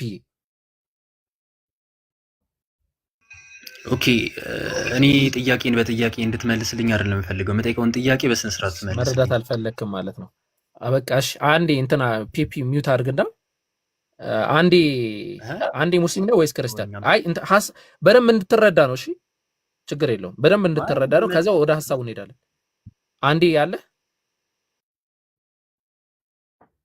ሱረዳለኝ አለ አንዴ አለ ኦኬ ሙስሊም ነህ ክርስቲያን ነህ? ክርስቲያን። ኦኬ አንድ ሰው ለምሳሌ ቁርስ በላ፣ አንድ ሰው ምሳ በላ ተባለ። ለምሳሌ አወከር ቁርስ በላ አለ፣ አወከር ምሳ በላ አለ። ይጋጫል? አንድዬ ማይጋጭም። ለምን? በተለያየ ሰዓት ሊሆን ይችላል አይደለ? አዎ። ስለዚህ የመጀመሪያው የግጭት ህግ አንድ ያነሳነው ነገር በአንድ ሰዓት በተመሳሳይ ሰዓት ለምሳሌ በተመሳሳይ ሁኔታ በተመሳሳይ ሰዓት መሆን መቻል አለበት። ይሄ የመጀመሪያው ነው። ሁለተኛው ተመሳሳይ ሴንስ ሊሆን ይችላል። በተመሳሳይ ሴንስ መሆን መቻል አለበት። ይሄን እንድትረዳ ነው ፒፒ። አሁን ወደ አንተ ጥያቄ እንሂድና እንደው አላህ ቁርአን ላይ ነብዩ መሐመድ ሰለላሁ ዐለይሂ ወሰለም አንተ ሰዎችን እንድትጋደል፣ ሰዎችን እንድትመክር፣ ሰዎችን እንድታቅፋቸው፣ ሰዎችን ሰላም እንድትላቸው፣ ሰዎችን እንድትሰድባቸው እንዲህ ነው የላክንህ ብሎ ቢዘረዝር እንኳን በተመሳሳይ ሰዓትና በተመሳሳይ ሴንስ መሆኑን ማሳየት ካልቻልክ በቀር ግጭት አይባልም ማለት ነው። በዚህ እንስማማለን ፒፒ? ያ በትክክል ግን ይሄ እንዳጠቃላይ ብቻ ነው የሚለው ብቻ የሚል ነገር አለ። የሚወስነው ነገር አለ አይደለም። ብቻ የሚለው ቃል እኮ ወሳኝ አይደለም በመሰረቱ በአማርኛ ላይ ደስ ያለብህ ብቻ ስለሚል ወሰን አለው ማለት ነው። ከዛ ውጪ ማድረግ አይችልም ማለት ነው። ኦኬ በጣም ጥሩ። ስለዚህ ብቻ የሚለው ቃል እንትንን ያሳያል? ኦኬ አያሳይም። ማስረጃ ልስጥ እንደማያሳይ? ያ ስጠኝ፣ ማስረጃ ስጠኝ። ራስ ላይ ቆመ ማለት ነው። በጣም ጥሩ። ኢየሱስ ክርስቶስ ለነዛ ፈሪሳውያን ከዮናስ ተአምር በቀር ወይም ከዛ ብቻ ሌላ ተአምር አይገለጥላችሁም ብሎ ነግሯቸዋል አይደለ? ራስ ላይ ቆመህ ነበር ያልኩክ እኮ። ብቻ የሚለውን ቃል ኢየሱስ ክርስቶስ ራሱ ተጠቅሞ ከዛ ሌላ ምንም ከዮናስ ተአምር በቀር ሌላ ተአምር አይገለጥላችሁም ብሏቸዋል አይደለ ለህዝቦቹ? እሱ በኋላ ትጠይቀኛለህ። የጥያቄ ሰዓት ላይ ክርስቲያኖች የምትጠይቅበት ሰዓት ላይ ገባ አይደለማ። መጠየቅ አይደለም። አንተ ማስረጃ ስጠኝ ስትለኝ ከራስ መጽሐፍ ከኢየሱስ ክርስቶስ ከምታምነው ሰጠው። ብቻ የሚለው ቃል ግዴታ ገደባዊ ሆኖ ላይመጣ እንደሚችል ማለት ነው። ያንን ደግሞ ስናሳይ አንተ ለውይይት እንትን ደግሞ አይደለም። ፒፒዬ ምንድነው መመክረህ? በተቻለ መጠን ቀጣይ በደንብ ሰፋ አድርገህ አይተህ ኢሹዎችን ሰፋ አድርገህና አሁን ግን እዚህ ድረስ መጥተህ በባዶ አልመልስህም። ሚውት አድርግና እኔ ሐሳቦችን ብቻ አስረድቼ ከዛ ደግሞ ሌላ ጥያቄ ካለ ሌላ ጥያቄ ትቀጥላለህ። ይህን ጥያቄ ደግሞ አደርጅተው አንብበህ ምናምን ደግሞ ሰፋ አድርገህ ትመጣለህ ማለት ነው ኢንሻአላህ። እሺ በቃ እንትን እኔ ሐሳቡን ላስረዳ። ነብዩ መሐመድ ምን አልከኝ? ላንብብልህ ወይ መጀመሪያ ሱራዎችን ላንብብልህ? እሺ ትልቁ ሌላ አድርገሽ አንብብ። በቃ ደስ ይበል አንብብ፣ ችግር የለውም አንብብ። ማለት አልችልም፣ ችግር የለውም በትልቁ ባክ። አይ እንዲያ ምን ይላል ሆነ ስታነብ? እሺ ካሜራ መክፈት አልችልም። አትክፈት፣ ኧረ ችግር የለውም። እንዲሁ ዝም ብሎ እንዲያዩህ ነው እያነበብክ ነው። አንብብ። እሺ መልካም። እሺ ለነዚያ መጽሐፉ ለተሰጡ ሰዎችና ለመሃይሞቹ ሰለማችሁን በላቸው። ቢሰልሙም በእርግጥ ተመሩ፣ እምቢ ቢሉም በአንተ ላይ ያለብህ ማድረስ ብቻ ነው ይላል የመጀመሪያው ሱራ። ሁለተኛው ሱራ ደግሞ ሱራ 8 ቁጥር 39 ላይ ምን ይላል መሰለህ? አንዴ ላውጣው። ሁከትም እስከማትገኝ ሃይማኖትም ሁሉ አስታውስ። እዚች ጋር ሃይማኖትም ሁሉ ለአላህ እስከሚሆን ድረስ ተጋደላቸው ይላል። እዛ ጋር ሰው እንደፈለገ ማመን አለማመን ይችላል ይላል። እዚች ጋር ደግሞ አንተ አድርስ ብቻ መልእክት አድርስ ብቻ ይላል እዛ ጋር። እዚህ ጋር ደግሞ ሃይማኖትም ሁሉ ለአላህ እስከሚሆን ድረስ ተዋጋ ይላል። አይታ ለዛ ነው አንብበህ ረጋ ብለህና ያልኩ። በቃሽ አንብበሃል። አሁን ደግሞ እኔ ላስረዳ። ኦኬ ሁለቱ ሐሳቦች እንትን አይሉ አይቃረንም። ምንም አይቃረንም። በጣም አረ ምንም አይቃረንም። ምን ሆነ ነው? አሁን ላስረዳ። ሚውት አድርግ። በቃ ምን መሰለህ የመጀመሪያው የቁርአን ማለት ምን ማለት ፒፒ ታዋ ፒፒ ሚውት አድርግ። አሁን እንትን ነው ይመስልህ መበጥበጥ ይመስልብሃል። የመጀመሪያው የቁርአን አንቀጽ ላይ አላህ Subhanahu Wa Ta'ala قل للذين اوتوا الكتاب والاميين اسلمتم بالنገረኛ እናነብላለን በቃላችን ችግር የለውም። فإن أسلموا فقد اهتدوا وإن تولوا فإنما عليك البلاغ والله بصير بالعباد الله سبحانه وتعالى ቁርአኑ ላይ ማለት ነው። ለነዛ መጽሐፍን ለተሰጡ ሰዎችና ለነዛ ማንበብም መጽሐፍም ለማይችሉ ህዝቦች እንዲህ በላቸው። ምን በላቸው? ይሄ ነብዩ መሐመድ ሰለላሁ ዐለይሂ ወሰለም ሁለቱ የቁርአን አናቅስቶች በራሳቸው እንድረዳክ ምን አልከኝ? እንድረዳክ ቃል በቃል ጥያቄውን ትመልስልኛለህ? እሺ ምን ልመልስልህ ቃል በቃል? ኦኬ ሃይማኖት ሁሉ ለአላህ እስከምትሆን ድረስ ማለት ምን ማለት ነው? ለአላህ Subhanahu Wa Ta'ala ሁሉም ሃይማኖት እስኪሆን ማለት ነው። ያ ምን ማለት ነው? ሁሉም ነገር አማርኛ ነው። አማርኛውን እንግዲህ በአማርኛ ላብራራው። ግልጽ እኮ ነው። ያ እሱ ሁሉም ሰው አላህን እስኪያመልክ ድረስ ነው አይደል ሐሳቡ? ሶስት ከዛ ድረስ ተጋደላቸው ነው የሚለው። ግደላቸው ነው ተጋደላቸው ነው የሚለው። ተጋደላቸው ነው ያልኩት፣ ግደላቸው አላልኩም። መጋደል ማለት ምን ማለት ነው? እንደ እስልምና አስተምሮ እየጠየከኝ ነው አይደለም? እንደ ይሄ መጋደል እኮ የእስልምና አስተምሮ አይደለም፣ አማርኛ ነው። አይ የእስልምና አስተምህሮት ላይ ሌላ ለውጥ ስላለው ነው። ኦኬ መጋደል የሚለው በእስልምና ሌላ ለውጥ አለው። ያ ትልቅ ለውጥ አለው። ሱራ 5:33 ላይ መግደል መቆራረጥ እና እግርን አፈራርቆ መቁረጥ የሚለው ሐሳብ ነው ያለው በእስልምና አስተምህሮት። መግደልና መጋደል ይለያያል። ፒፒ ለምሳሌ ጳውሎስ ለአንዲት ሃይማኖት ለምትሆን ተጋደሉ ይላል። እንዲሁም የይሁዳ መልእክት ላይ ተጋደሉ ይላል። እና ተጋደሉ ማለት መግደል ማለት ነው ወይ ብዬ እኔ ልክ እንትን ላይ ሄጄ ዘሌዋዊ ያለ ይሄድና አንዲት ሴት ባሏ ሲደበደብ ሀፍረተ ስጋውን ብትይዝ እጇን ትቁረጥ ማለት ነው፣ መቆራረጥ ማለት ነው። ወይ ደግሞ እግዚአብሔር በራሱ ልጆችን እረዳቸው፣ አህያዎችን እረዳቸው፣ በሬዎችን እረዳቸው፣ ህፃናቶችን፣ ብላቴናዎችን ሁሉን ነገር ጨፍጨፋቸው እንደማለት ነው ወይ የሚል ነው። አይታል በአንተ ሴንስ አሁን ድንቁር ብለን እንዳንተ ብናወራ እንዲህ ነው የምናወራው። እኛ ግን ሀሳብ ላይ እያወራን ነው። ፒፒዬ ነበብ አድርገህ ነው በቃ ጎበዝ። እስከዚህ ሰዓትም የታገስኩ ምናልባት አንዳንዴ አላ ወተት ረጋ ሲል ነው እርጎ የሚሆነው። ከዛ ደግሞ ረጋ ሲል ነውና ረጋ ብለህ እየሰከንክ እየረጋ እንትን እያልክ ትመጣለህ በሚለው ነው። ግን ምንም እንትን የለውም። ምናልባት በጣም ይቅርታ መጠይቀው ነገር ክርስቲያን ወገኖች፣ ይሄ ነገር ለሁላችሁም እንዲዳረስ በጣም ይቅርታ መጠይቀው ነገር ለእናንተ በቃ በምንም ተአምር ለእናንተ በሚመች ሁኔታ እዚህ ጋር ቁጭ አለ ማለቴን በቃ ይቅርታ ምንም ማድረግ አልችልም። በቃ ለእናንተ በሚመች ሁኔታ ልሆን አልችልም። ያመጣውን ጥያቄ ሎጂካሊ መታነበት፣ በባይብል መታነበት በል እንደውም በቃ ችግር የለውም ሌላ ጊዜ አይተህ ትመጣለህ፣ አሁን ርዕሱ ላይ ብቻ የምናወራ ብለን በዛም መታነበት። ስለዚህ አይሆንም ማለት ነው። የመጀመሪያው የቁርአን አንቀጽ ነው። ሁለተኛው የቁርአን አንቀጽ የተለያየ ሴንስ ነው ያለው። ሱረቱል አንፋልና ሱረቱ ተውባ ላይ የተጠቀሱ በደንብ አስተውሉ። ሱረቱል አንፋልና ሱረቱ ተውባ ላይ የተጠቀሱ አናቅስቶች በሙሉ ኤክሴፕሽናል የሆኑ አናቅስቶች ናቸው። ኤክሴፕሽን ናቸው። የሆነ ነገር ከሆነ ሴንስ አንጻር ለማብራራት የሚመጡ ናቸው። እሺ የሆነ ነገር ከሆነ ሴንስ አንጻር ለማብራራት የመጡ ናቸው። በአብዛኛው ደግሞ ጦርነትን ለማብራራት የመጡ ናቸው። ሱረቱል አንፋልና ሱረቱ ተውባ ላይ ማለት ነው። እዚህኛው የቁርአን አንቀጽ ላይ አላህ እያወራ ያለው ስለማን ነው ከተባለ እነርዛ ሊጋደሉ መጋደል ማለት አንተም ትሰነዝራለህ እነሱም ይሰነዝራሉ ማለት ነው። እና ሊሰነዝሩ የመጡ አካላቶች ከሆኑ አለ አላህ ለአላህ ሃይማኖት እስኪሆን ድረስ ከነሱ ጋር ትጋደዳለህ። ሰላማዊ ህዝብ እስከሆኑ ለነሱ ማድረስ ብቻ ነው ያለብህ። ሁለት አይነት ሂዳያ አለ። ሂዳየቱል ኢርሻድና ሂዳየቱል ምን ተውፊቅ ተብለ የሚጠራው ነገር ማለት ነው። ለምሳሌ እኔ አወከር ያለብኝ ምንድነው ሂዳየቱል ኢርሻድ ነው ማድረስ ማለት ነው። ምን እያልኩኝ ለምሳሌ አንድዬ አላህ እኮ አንድ አምላክ ነው፣ ካላህ በቀር ሌላን አታምልክ፣ እንደዚህ አትበል አደረስኩኝ ማለት ነው። በቃ ሌላ ግዴታ የለብኝም። አፉን ከፍቼ አልግተውም በግድ ገብታችኋል ወይ? ደግሞ ተቀበል ብዬ ሰይፍ እጁ ላይ እንትኑ አንገቱ ላይ አላደርግ። አላህ ራሱ ላይ ኢክራህ ፊዲን ብሏል። በሃይማኖት ላይ ማስገደድ የለም ብሏል። ነገር ግን ሊጋደል የመጣ አካል ከሆነ ሃይማኖት ለአላህ እስክትሆን ድረስ ትጓጓለህ ማለት ነው። የተለያየ ሴንስ ነው እና ቀደም ወንድሙም ራሱ ያን እንትን ብሎበታል ማለት ነው። ያው እንግዲህ እንደዛ ነው አላህ Subhanahu Wa Ta'ala እውቀትም ብልሃትም ጥበብም ይጨምርላችሁ። እንግዲህ የዛ ጉድለት ነው እንዳንግባባ የሚያደርገን ማለት ነው። አንድዬ መቀጠል ትችላለህ። እሺ አመሰግናለሁ። ሰላም ነው?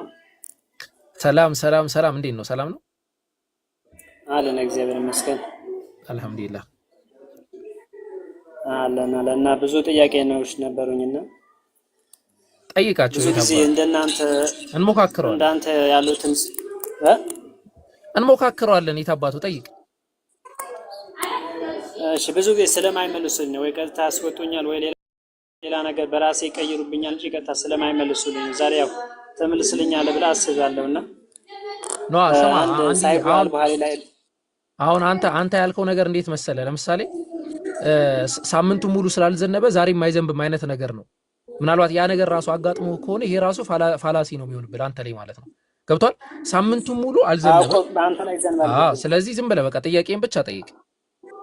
ምናልባት ደግሞ እኮ ምን አለ መሰለ አንድዬ አንተ እኮ ለምሳሌ አንተ አሁን ሰማያዊ መነጽር ለብሰህ እኔ ጋር መተህ ይሄ ከለሩ ምንድነው ብለህ ስጠይቀኝ ጥቁር ነው ስልህ አረ ሰማያዊ ነው ጥቁር ነው ምናምን ብለህኝ በቃ አልመለሰልኝም ብለህ ልትሄድ ትችላለህ። ምናልባት ያንተ መነጽር ከሆነ ዛሬ እንፈትሸዋለን ሁለቱንም ማለት ነው። ቀጥል። እሺ እንትን ነውና ሳያል ባህሪ 5703 ለሚገኝ አንድ ጥቅስ ነበርና መክፈት ትችላለህ ሀቢብ? እኔ መክፈት አልችልም። ምናልባት ከከፈትክን ጥቅሱ ልነግርህ ይችላል። አይ እኔ ችግር የለብኝም። እንትን ብለህ ቀጥለም እንትን ማለት ነው። አብረን ብናየው ይሻላል። ኧረ እኔ የምከፍትበትን አሁን መጽሐፍ ነው ማነሳው ለመክፈት ለዛ አይመችም። ቀጥል። ኦኬ እሺ አንድ ሰሃባ ነበርና ከሰሃቦቹ አንዱ ነበርና ከዛ ምን አለ ነብዩ መሐመድ ወደ እኔ ሲመጣ ቅማል ከጭንቅላቴ ላይ ወይም ከፀጉሬ ላይ እንጠባጠብ ነበር አለ። ከዛ ደግሞ ነብዩም እንደዚህ አለው ቅማል ጎቷልን ብሎ ሰሃቡን ጠየቀውና ከዛ ደግሞ መሐመድ ሰሃቡን ለሶስት ቀን ጾም እንዲጾምና ከዛ ፍየል ለቅማልም ደግሞ በግ እንዲ ለቅማሉም ደግሞ በግ መስዋዕት አድርጎ እንዲያቀርብ ጠይቆታልና እሺ እዚህ ጋር አመጣጡ ጥሩ ነው። ለሶስት ቀን ጾም ብሎ ፈጣሪ ትእዛዝ ሰጥቶታል። ቆይ ልጨርሰው ቆይ አንዴ ታገሰኝማ። ቆይ አንድ ሰከንድ ቆይ አንዴ ምን ሆነ ነው? አንዴ እኮ አልኩ ትቀጥላለህ። ቆይ አንዴ የጠየቀው ጥያቄ የሚያስጨበጭብ ጥያቄ ምርጥ ጥያቄ ነው። አንዴ ብቻ ላቀብጭብ። በጣም ምርጥ ጥያቄ ወላሂ ምርጥ ጥያቄ። እኔ ምን ጥያቄ ማን ነው የሚጠይቀኝ ብዬ በቃ እየፈለኩኝ ነበር። እናመሰግናለን። ቀጥል። እሺ ከዛ ደግሞ መሐመድ ሰሃቡ ለሶስት ቀን ጾም እንዲጾም አዘውታልና ከቅማሉ አንሳር ማለት ነው። ትክክል። ከዛ ደግሞ በግ ደግሞ ለቅማሉ መስዋዕት አድርጎ እንዲያቀርብ አዘውታል ማለት በግ እንኳን ለአላህ መስዋዕት አድርጎ ብሎ ቢያዘው አሪፍ ነበር። ግን መሐመድ አላህን እንደማያመልከውና እንደማያምነው ለማሳያው ለቅማሉ መስዋዕት አድርግ ብሎ አዘውታልና ይሄ ትልቅ ጥያቄ ነው። ግን አንተ ቀለል አድርገው ነውና የተናገርከው። እስኪ አብራራው በደንብ። አዎ ለምን መሰለህ አንዴ አሁን ክርስቲያን ወገኖች እኛ ጋር ስትመጡ ሁለት አይነት ሚውት አድርግና በደንብ አድርጌ ላብራራለሁ። በደንብ አድምጡ እንግዲህ ምን አይነት ጥያቄ እንደሆነና እንዴት ዲባንክ እንደምናደርገው ይሄንን ጥያቄ እንትን በሉ። ሁለት አይነት ነገር ነው ያለው በመሰረቱ ማለት ነው። አንደኛ እስልምናውን አትረዱም፣ ሁለተኛ አውዱን አትረዱ። ሐዲሱ ትክክለኛ ሐዲስ ነው። ሐዲሱ ላይ ለቅማል ሰዋ የሚል ነገር የለውም። ችግር የለውም አምጣ ምናምን ብዬ አላስጨነቅህ መጀመሪያ ስለተናገርክ ማለት ነው። ሐዲሱ ግን ስለማን ነው የሚያወራው ከተባለ ስለ አንድ ሰሃቢይ ነው። ያ ሰሃቢይ ምንድነው ጸጉሩን ቅማል ያስቸግረዋል ሰውየው ማለት ነው። ከዛ እዚህ ጋር የሚመጣው ጥያቄ እንዴ ሰው ቅማል ጸጉሩን ስላስቸገረው በግ ማረድና እንትን ጸጉሩን መላጨት አለበት? ኖ ስለዚህ አይደለም የሚያወራው። ስለ ሐጅ ነው የሚያወራው። ሐጅ ላይ ነው ያለው። ስለ ኪታቡል ሐጅ ላይ ነው ራሱ ያለው ይሄ ታሪኩ ማለት ነው። ሱረቱል በቀራ ላይ አላህ Subhanahu Wa Ta'ala ምን ብሎ ያስቀምጣል መሰላችሁ? እነዛ መጾም ያልቻሉ አካላቶች ጸጉር ለምሳሌ በረመዳን ላይ በሐጅ ላይ ኢህራም ይባል ነገር አለ። ኢህራም ማለት ያንን ካደረግን ጸጉር መላጨት አይቻልም፣ ጥፍር መቆረጥ አይቻልም፣ የመሳሰለውን ነገር ማለት ነው። ይሄ ግለሰብ ግን ኢህራም ካደረገ በኋላ ሐጅ ላይ ጸጉሩንም መላጨት ተከልክሏል፣ ጥፍሩንም መቁረጥ አይችልም። ግን ጸጉሩን ምን አስቸገረው? ለጀማ ቅማል አስቸገረው። ስለዚህ ምን ማድረግ አለበት? ቅማል ስላስቸገረው ለዛ ቅማል ግዴታ መቆረጥ አለበት። ስለዚህ ነብዩን መጣና ልቆረጥ ነው አለ። ተቆረጥ አሉት። ቁርአን ላይ ምን ይላል? فصيام 3 أيام في الحج و7 إذا رجعت الله سبحانه وتعالى ቁርአን ላይ ምን ይላል? ያ የተላጨ አካል ምን ማድረግ አለበት? አንድ ሻት ምን ማድረግ አለበት? ዘብህ ማድረግ መቻል አለበት፣ ማረድ አለበት። ለማን? ለአላህ። ይሄ ቁርአን ላይ ያለ ትእዛዝ ነው። ነብዩ በሐዲስ የተናገሩት ነው። እና የሚያወራው ስለ ሰውየው ቅማል መኖር አለመኖር ሳይሆን ሐጅ ላይ ሆኖ አንድ ሰው በማንኛውም ምክንያት ጸጉሩን ከተላጨ ተመለከትክ አንዴ፣ በማንኛውም ምክንያት ጸጉሩን ከተላጨ ምን ማድረግ አለበት? ማረድ መቻል አለበት። ለማን ነው የሚያርደው? ለአላህ። ኢነ ሶላቲ ወኑሱኪ ወመሕያየ ወመማቲ ሊላሂ ረቢል ዓለሚን። ሞቴም ህይወቴም እርዴም ሁሉ ነገሬ ለአላህ ነው። እኛ ሙስሊሞች እንደዛ ነን። ምን ሆነ ነው? ከአላህ በቀር ላለ ሌላ አካል አናርድም፣ ከአላህ በቀር ላለ ሌላ አካል አንለምንም። ስለዚህ ሐዲሱ ስለዛ የሚያወራ ሐዲስ ነው። ሐዲሱን ዝም ብለህ ከፍተህ ስላልተመለከትከው ነው። አንዴ ብትመለከተው ስለ ሐጅ ነው የሚያወራው። እሺ ቀጥል አንዴ። እኔ አረብኛ ስለማልችል ማለት ለአላህ ነው። እሷ ናታ ችግሯ። አንዴ ቁጭ ብላችሁ እኮ መማር ነው። ምን ችግር አለ?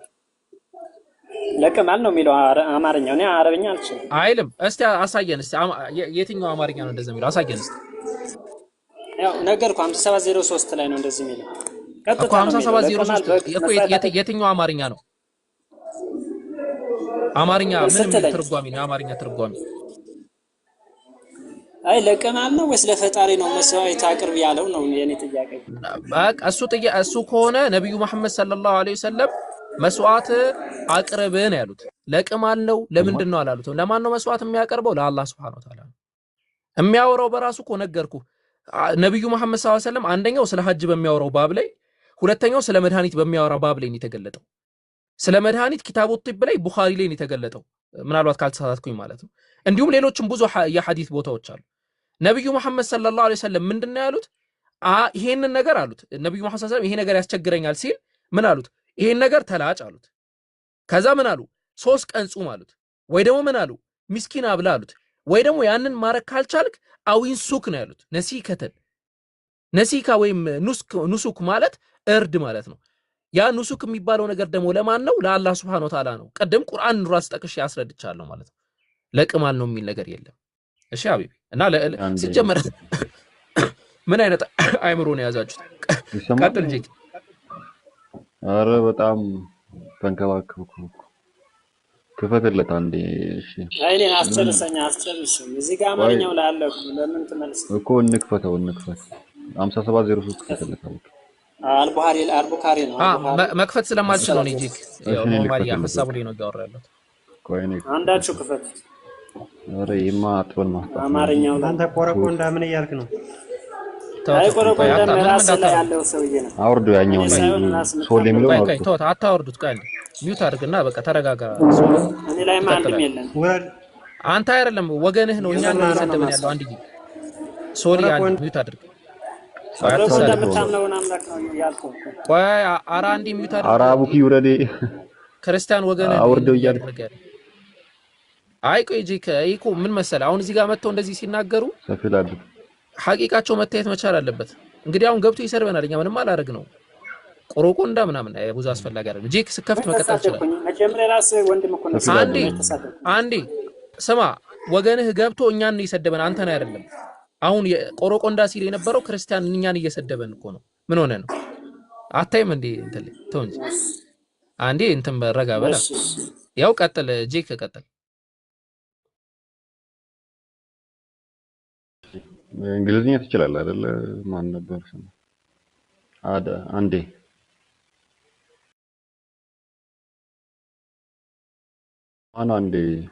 አንዴ ይሰማሃል አይሰማህም አይሰማችሁም ሌሎቻችሁ ይሰማል እንግሊዝኛ ሲከፈት ነው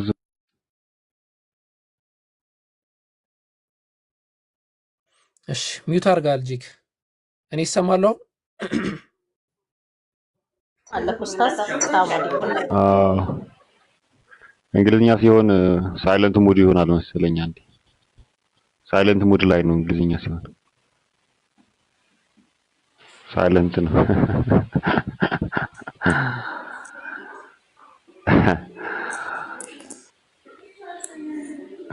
የት ነህ አንዴ የለህም ሳይለንት ሙድ እንግሊዝኛ ሲሆን ሳይለንት ሙድ ነው አማርኛ ላይ ሲሆን እሺ ባጭሩ ያው ኖርማሊ ተብራርቷል ነገሩ አዛም የሚያደርግ ነገር ማስወገድ እንዳለብን ነው ቻፕተር የሚናገረው ቻፕተር to get once head shaved because of some ailment ይላልና ከዛ narrated by የተተላለፈው ማለት ነው ከከዓብ ማለት ነው የተተላለፈው ማለት ነው ዘገባው ከከዓብ ኢብኑ ሀጅራ ማለት ነው ከሱን የተተላለፈው ነው ዘገባው የሚናገረው በኋላ ማይክ እንዳይነሳ አሁኑኑ ማይክ ያነሳ ልጁ እንግሊዝኛ ስለማያውቅ ነው ዝም ብሎ አንስቻለሁ እሺ አንብብ ቀጥል አሁን ከዚህ ጀምር አንብብና ተርጉምልኝ አንተ አይደለ ያመጣኸው ከዛ አንብብና ከዛ እንወያይበታለን አተረጉም እኔ በአማርኛው ነው ያነበብኩት በአማርኛ አለ እንዴ ይሄ ቡኻሪ በአማርኛ አለ ቡኻሪ ነው ቡኻሪ እኮ ቡኻሪ በአማርኛ አለ አዎ እኔ ያነበብኩት በአማርኛ ማን ነው በአማርኛ የተረጎመው እኔ ማን እንዲተረጉመው እንጂ ወይ አንብብልኝ አንተ አንብብና ተርጉምልኝ እሺ ቡኻሪ ሱራ ስንት ነው ቡኻሪ ሳይሆን ቡኻሪ ነው ያለበት ቡኻሪ ነው ኦኬ ቡኻሪ ነው ቡኻሪ አይደለም ቡኻሪ ነው እያለኝ ነው ቡኻሪ አትበል ዩና ኬ ያለበት አለ ሁለቱም ላይ አንዱ ላይ ኬ እና አንዱ ላይ ደግሞ የለም። ቡካሪ ነው። እሱማ አንተ ታውቃለህ የተማርከው ነው። ቡካሪ ነው። ኦኬ ቡካሪ ነው። ቡኻሪ አይደለም እያለኝ ነው። አቡቂ ተጅዊድ ፕሮጀክት ይሁን ምን አንብበው ወደ እንትን ተርጉመው። እሺ ቆይ አይ ኧረ ፈታ በሉበት። The Prophet sallallahu alaihi wasallam, listen guys, and listen, the hadith, this hadith says, the Prophet sallallahu alaihi wasallam came to me ወደ እኔ መጣ አለ during the prayer of sulh al-Hudaybiyah ወይም al-Hudaybiyah ማለት ነው። በሁደይቢያ አለ ያረል ወይ ተረጉምለት ሚት አድርግልኝ።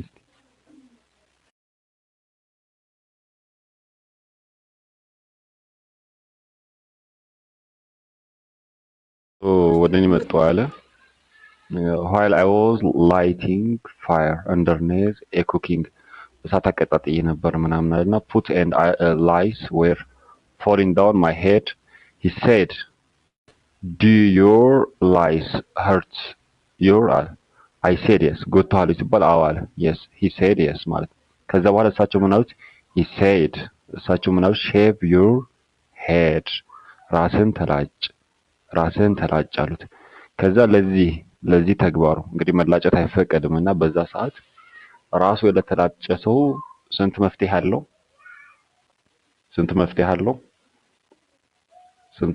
እዚህ ጋር የተቀመጠው 3 ጸጉርን የተላጨ ሰው ማለት ነው። የመጀመሪያው ምን ማድረግ ይችላል? ፋስቲንግ መጾም ማለት ነው። for 3 days 3 ቀን ሊጾም ይችላል። ወይንም ኦር የሚለው ምንድነው? ወይም ማለት ነው። ወይም ደግሞ feed 6 poor persons ወይንም 6 ድሃዎችን መመገብ ምርጫዎች የተቀመጠለት ነው። or ወይንም slaughter a sheep as a sacrifice ወይንም ደግሞ sheep ማለት በግ ማረድ አሉ። ስንት ምርጫ ነው የተሰጠው? 3 ታዲያ ለቀማሉ መስዋዕት ተደረገ የሚል የለም። ሰውየው ለዛ ጸጉር መላጨት በማይፈቀድበት ቦታ ላይ ጸጉሩ ስለተላጨ ለዛ ማካከሻ ማድረግ ያለበትን 3 ምርጫዎች ተሰጠው። አንደኛ መጾም ያው fasting for 3 days ወይ ደግሞ feed 6 persons ወይንም ደግሞ 6 poor persons ወይንም 6 የተቸገሩ ሰዎችን መመገብ ወይንም ደግሞ በግን ማረድ። እነዚህ ምርጫዎች ተቀምጠው እሱ ለምንድነው 3 ቀን የጾመው? ለምንድነው ለጉንዳኑ ነው ያላለው? ለጉንዳኑ 3 ቀን ጾሞለታል ለምን አላለም? ይሄንን ብቻ መረጠ። 3 ናቸው የተቀመጡት፣ ግን እሱ የመረጠው ምንድነው? በግ ማረዱን ብቻ መረጠ። ለምን 3 ቀን ሲጾም ለጉንዳኑ ነው አላለም? ምስኪኖችን ሲያበላ ለጉንዳኑ ለምን አላለም? አይደለም የተላጨበት መላጨት የማይፈቀድ ጊዜ ስለነበረ በዛን ታይም በዛን ጊዜ መላጨቱ ለዛ ማካከሻው ነው ማለት ነው። በጣም አስቂኝ ነውና ቀጥል እስቲ አወክ በቃ ይሄ በጣም ዊክ ነው። ይሄ ምንም ጥሩ ጥያቄም አይደለም፣ የወረደ ነው። ቀጥል። ኦኬ ጥያቄው ራሱ ይሄ ጥያቄ በራሱ ይሄ ሐዲስ ራሱ ማለት ነው ሰሒህ አልቡኻሪ ላይ ያለ ሐዲስ ነው። ሰሒህ አልቡኻሪ ላይ ያለ ሐዲስ ነው። ሰሒህ አልቡኻሪ 57 17 ላይ ማለት ነው። እና ስለምንድነው የሚያወራው? ስለ ቅድሙ የቁርአን አንቀጽ ነው። ፊድየቱ ሚን ሶያም የሚለው የቁርአን አንቀጽ ማለት ነው። ፊድየቱ ሚን ሶያሚን አው ኑሱክ የሚለው የቁርአን አንቀጽ ማለት ነው። ያን የቁርአን አንቀጽ ተንተርሶ ነው ይሄ መጣ። ኢማም አጠበሪም ወገይሪሂ ሚን አልዑለማ ይህንን በዛ ደረጃ ነው ያብራሩት ማለት ነው። ፊድየቱ ሚን ጣዓም አው ኑሱክ የሚለውን የቁርአን አንቀጽ አስመልክቶ ተረጓሚው ምን ማለት ነው ተብሎ ነው የተጠየቀው መጀመሪያ ደረጃ ማለት ነው። ከዛ ያንን ተረጓሚ አስመልክቶ ነው ሱረቱል በቀራ ምዕራፍ 2 አንቀጽ 196 መሰለኝ ተመልከቱት። እና ያንን አስመልክቶ የተሰጠ ነገር ነው ማብራሪያው ራሱ ሐዲሱ ምን ብሎ ነው የሚያስቀምጠው? ኢላ ከዕቢን እሺ መስጂድ ላይ ሆኖ በኩፋ መስጂድ ላይ ሆኖ ፈሰአልቱ ጠየቅኩት አለ አን ፊድየት ሚን ሶያም። ስለዚህ የቁርአን አንቀጽ ሱረቱል በቀራ ምዕራፍ 2 አንቀጽ 196 ላይ ማለት ነው። ፈቃለ እንዲህም አለ حملت إلى النبي صلى الله عليه وسلم والقمل يتناثر على وجهي فقال ما كنت أري أن أجهد من بلو حساو مولو مولو أسكمتونا إيه حديثون أسكمتو ማለት የትኛው የቁርአን አንቀጽ ማብራሪያ ነው ያው እንትን የሱረቱል በቀራ ምዕራፍ 2 አንቀጽ 196 ላይ ሰሂህ ቡኻሪ ላይ ራሱ እዛ ጋር አስፈሮታል እዚህ ጋር የምትመለከቱት ማለት ነው እንደዛ ነው አንዴ ሌላ ጥያቄ አለ ልቀጥል ሌላ ጥያቄ ካለ ቀጥል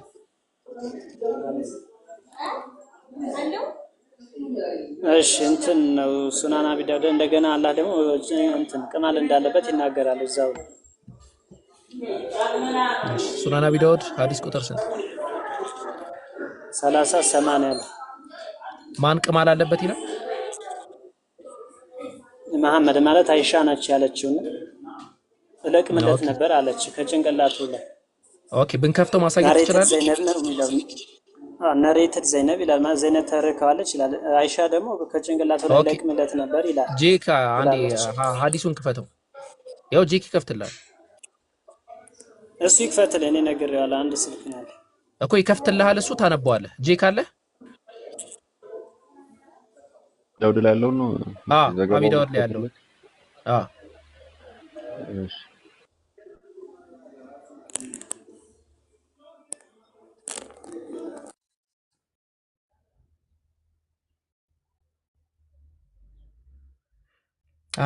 አንድ ሰው ስለ አንድ ነገር አብዝቶ ሲናገር ያ ነገር ተመችቶታል ይባላል መሰረት ምን ትላላችሁ አንዴ በጣም አደገኛ ሰው ነው እሺ ጂብ ላይ ነኝ አቡኪት ነው ኦኬ ጂክ እንትን ይበልና ይከፍተዋል ከተፈተ አወጣዋለሁ እሺ በመሰረቱ አንዴ እንትን አይልም እሺ ቅማል የሚል ነገር የለውም በመሰረቱ ማለት ነው ቅማል የሚል ነገር የለውም ያንን ከምን አንፃር ነው የምትረዳው ለምሳሌ አንድ ቃል ያለው ነው የሚፈልገው አቢ ዳውድ ላይ አቢ ዳውድ ነው የፈለገው ኦኬ እሺ አቢ ዳውድ ስንት ነው እሱ የሚፈልገው አቢ ዳውድ ቁጥር ስንት ነው 30 80 እሺ 30 80 ኦኬ 30 80 እሺ ያው ይሄንን ያንብበው ራሱ እሺ አንብበው ሱናን አቢ ዳውድ 30 80 ራሱ ያንብበው ልናገዝ ነበር ግን አንብበው እስቲ አይ ብዙ አይታየኝም ለኔ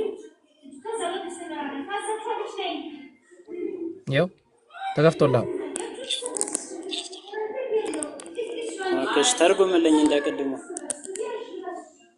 በቃ ስለዚህ አስረዱኝ እንተረጉማለን አይችልም እኮ ወለ አፈበት በቃ ምን መሰል አንዴ አድምጠኝ ይሄንን ይኸው እምነት ማለት እባክህ ጨዋታ አይደለም አንዴ አሁን አንተ እኛ እዚህ ጋር መተን ስንጠይቅህ ሚውት አድርግና አድምጠኝ ህሊናህን መጠየቅ መቻል አለበት እዚህ ጋር ሙስሊሞች ቁጭ ብለዋል አስተውል እኛ ሙስሊሞች ቁጭ ብለናል እዚህ ጋር እያስተማርን ነው ያለነው ስለ ሃይማኖታችን ስለናንተም አንዳንድ ነገር እንላለን ያንን ነገር ስናወራ ሙሉ በሙሉ እኛ ያነበብነውንና ያየነውን ነገር ነው ምን ተምንለው በስማ በለው አይደለም ኢየሱስ ክርስቶስ ራሱ ምን ብሎ ነው ያስተማረው ልክ የሆነ ነገር ስትናገሩ በመሰረቱ ያንን ነገር ላይ አንደኛ ዕውቀት ያስፈልጋል ሁለተኛ በዛ ነገር ዕውቀት ብቻ ሳይሆን እርግጠኛ መሆን ያስፈልጋል ጴጥሮስ እንደዛ ነው የሚለው ስትሞግቱ ስትማሩ ስትጠይቁ ግብዝ ሆናችሁ አጠይቁ ብሎ ነው የሚያስተምረው ሁለተኛ ጴጥሮስ ላይ ማለት ነው ስለዚህ አንተ እዚህ ጋር መተህ ስትጠይቅ ገና ያላነበብከውን ነገር ምን እንደሆነም ማታቀውን ነገር ምናልባት አቡበከር እኮ እዚህ ጋር ተነስቶ ኢየሱስ ክርስቶስን ሊሳደብ ይችላል ማንንም አይከለክለውም ማን ይከለክለኛል ኢየሱስን ብሳደብ ኢየሱስ ክርስቶስ አምላክ አይደለም ይላል የማን የአቡበከር ወንጌል ምዕራፍ 7 ቁጥር 2 ላይ ይላልው ይሄንን ይዘህ ሄደህ ልጠይቅ ነው አይተሃል ግን መመልከት ያለብህ ነገር ምንድነው እዚህ ጋር የተቀመጠ ነገር አለ ነብዩ መሐመድ ሰለላሁ ዐለይሂ ወሰለም ዘይነብ انها كانت تفلي راس رسول الله صلى الله عليه وسلم يا نبي محمد صلى الله عليه وسلم راسن من ታደርግ ነበር እንደ ማሳጅ ነገር ታደርግ ነበር ይሄ እንግዲህ ዛሬ አንተ የምታነሳው ነገር አይደለም በመሰረቱ ማለት ነው እዚህ መጽሐፍ ላይ ይሄንን ፓርት እንዳስቀመጥኩት አስተዋሳለሁ በአማርኛው እንዲሆንልህ እንደው እዚሁ ጋር ላስነብብህ ምናልባት ዛሬ ተምረህ ኦኬ ይሄ ነው ለካ እንዲህ ነው የሚቀልዱብን ብለህ የምትረዳ ከሆነ ማለት ነው። አንድዬ ይሄ መጀመሪያው ነጥብ ነው። የቱ ጋር ነው የቱን ፖይንት መሰለን ያስቀመጥኩት? ያው ሱነን አቢ ዳውድ ላይ ማለት ነው። ሱነን አቢ ዳውድ ላይም አለ ሐዲስ ቁጥር 3080 ላይ ማለት ነው። ምን ተብሎ ተቀምጧል? ተፍሊ የሚለውን የአረብኛ ቃል አንዳንድ እንግሊዝኛ ተርጓሚዎች ፒኪንግ ሊስ ብለው አስቀምጦታል፣ ወይም ቅማልን እየመረጠች ነበር እያነሳች ነበር ብለው አስቀምጦታል። እኛ አይመለከተንም ስለ ማንም ተነስቶ ስለሚተረጉመው ተርጓሚ። ግን ትክክለኛ ቃሉ ምንድነው? ቀምል ነው። እንግዲህ ቀደም የመጣው አንተ ራሱ ለአላህ ብለ የምር አይምሮ ካለ ቀደም ያመጣው ጥያቄ ላይ ቅማል የሚለው ምንድነው የተቀመጠው? ቁምል ነው። አይታል አረበኛውን ወይ ቀምል ነው የሚለው ወልቁመለ ብሎ አላህ አረበኛ ላይ ያስቀምጧል። እዚህ ጋር ደግሞ ቀምል ብሎ ያስቀምጧል። ቅማል አሁን የተቀመጠው የአረበኛ ቃል ደግሞ ምንድነው? ተፍሊ ነው የሚለው ቅማሉ ላይ አይደለም። ተፍሊ ማለት እንደዚህ ማሳጅ ማድረግ ማለት ነው። ኢቭን ኢፍ ቃሉ ሁለት ትርጓሜ ቢኖረው አውዱን የትኛው ነው የሚደግፈው በሚል ነው የምንሄደው። ብዙ ቦታ ላይ በዛ ትርጓሜ ነው የሚተረጎመው። ስለዚህ ከዛ አንፃር ይሄም የሁለተኛ ጥያቄ ተፍሊ ነው የሚለው የነብዩን ራስ እንዲህ ዳበስ ዳበስ ዳበስ ዳበስ ታረግ ነበረ እንጂ ቅማል ትቀምል ነበረ አይደለም። አንዴ ሌላ ጥያቄ ካለ መቀጠል ትችላለህ። ለምን ነበር ዳበስ የምታደርግለት? እንዴ ሚስቱ ናት እኮ ምን ሆነ ነው? አላገባህም ማለት ነው? እኔ አሁን አላገባውም፣ ግን አሁን እናቴም እህቴም እንዴ ዳበስ ዳበስ ያንን እንትን ካልተደረክማ በቃ ዓለምን አላየህም ማለት ነው። በቃ ፏ እኮ ነው የምትለው። እንደዚህ ጭንቅላት እንደዚህ ማሳጅ ትደረጋለህ። ገባ? እና አረቦች ጋር ነው በጣም የተለመደ ነበረ። ቶሎ አግባ እንግዲህ ቶሎ ወደ ሌላ ጥያቄ ሰዓት ጭንቅላት እንዲታበስ።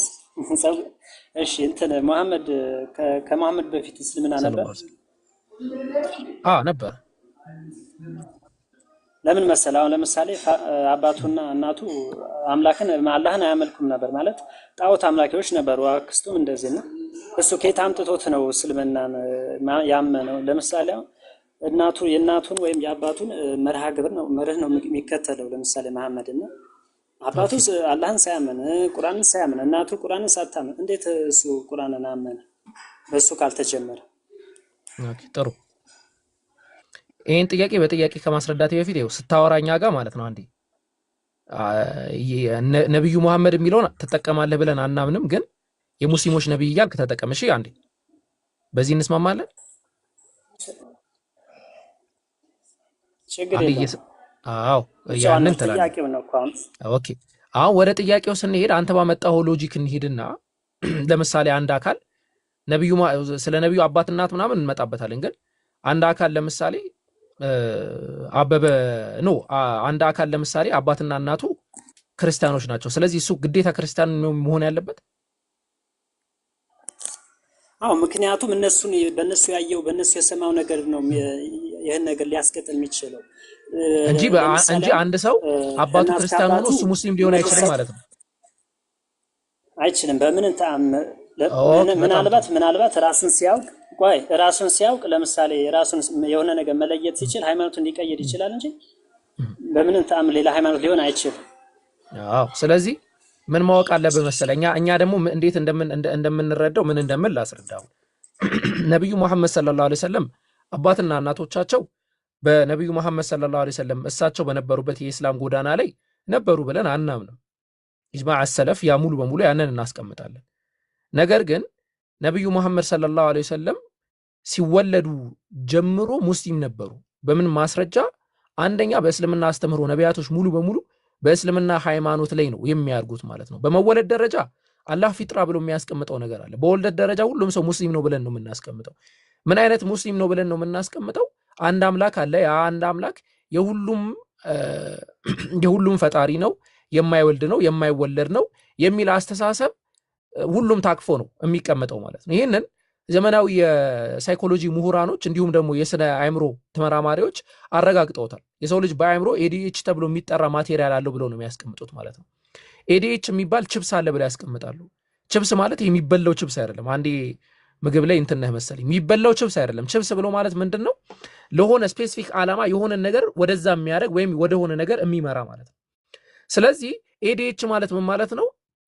ኤጀንት ዲቴክቲቭ ዲቫይስ ተብሎ የሚጠራ ነው። ሃይፐር ኤ ነው ኤች አለው ከፊት ለፊቱ ሃይፐር ኤጀንሲ ዲቴክቲቭ ዲቫይስ ተብሎ ይጠራል ማለት ነው። አምላክ መኖሩን በቃ በፊጥራ ደረጃ አምላክ የሁሉ ፈጣሪ አንድ አምላክ በተውሂድን አስተምሮ አላህ ከቶ ነው የሰው ልጅ ሁሉ እንዲፈጠር የሚያደርገው። ይሄ ሳይንሱን በዚህ ዓለም ያረጋገጠው። ስለዚህ በዛ ደረጃ ነብዩ መሐመድ ሰለላሁ ዐለይሂ ወሰለም ሲወለዱ ሙስሊም ናቸው። ከዛም በኋላ በእስልምና አስተምሮ ነው ያደጉት ነብዩ መሐመድ ሰለላሁ ዐለይሂ ወሰለም። ግን እዚህ ጋር መጠየቅና መታወቅ ያለበት አንድ ጉዳይ አለ። ያ ጉዳይ ምንድነው? ነብዩ መሐመድ ሰለላሁ ዐለይሂ ወሰለም በዚህ ሁኔታ ላይ ነበሩ ስንል ግዴታ አሁን ባለው አካሄድ ላይ ሸሪዓ ብለን በመንጠረው ወይም ደግሞ አሁን ያለው ህግጋቶች ግዴታ መኖር አለባቸው ብለን አናስቀምጥም። ምክንያቱም ለእያንዳንዱ ጊዜ አላህ Subhanahu Wa Ta'ala የሚሰጠው የራሱ የሆነ ህግ ስላለ ማለት ነው።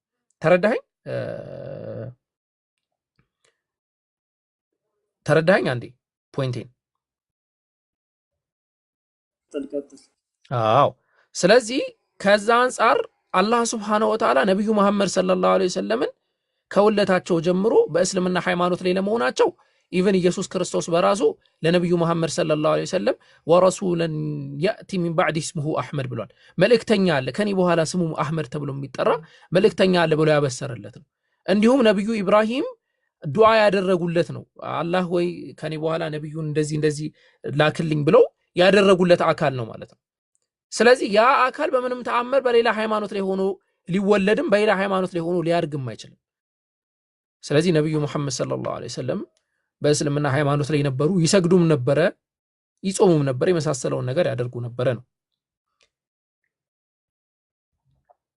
እሺ አንዴ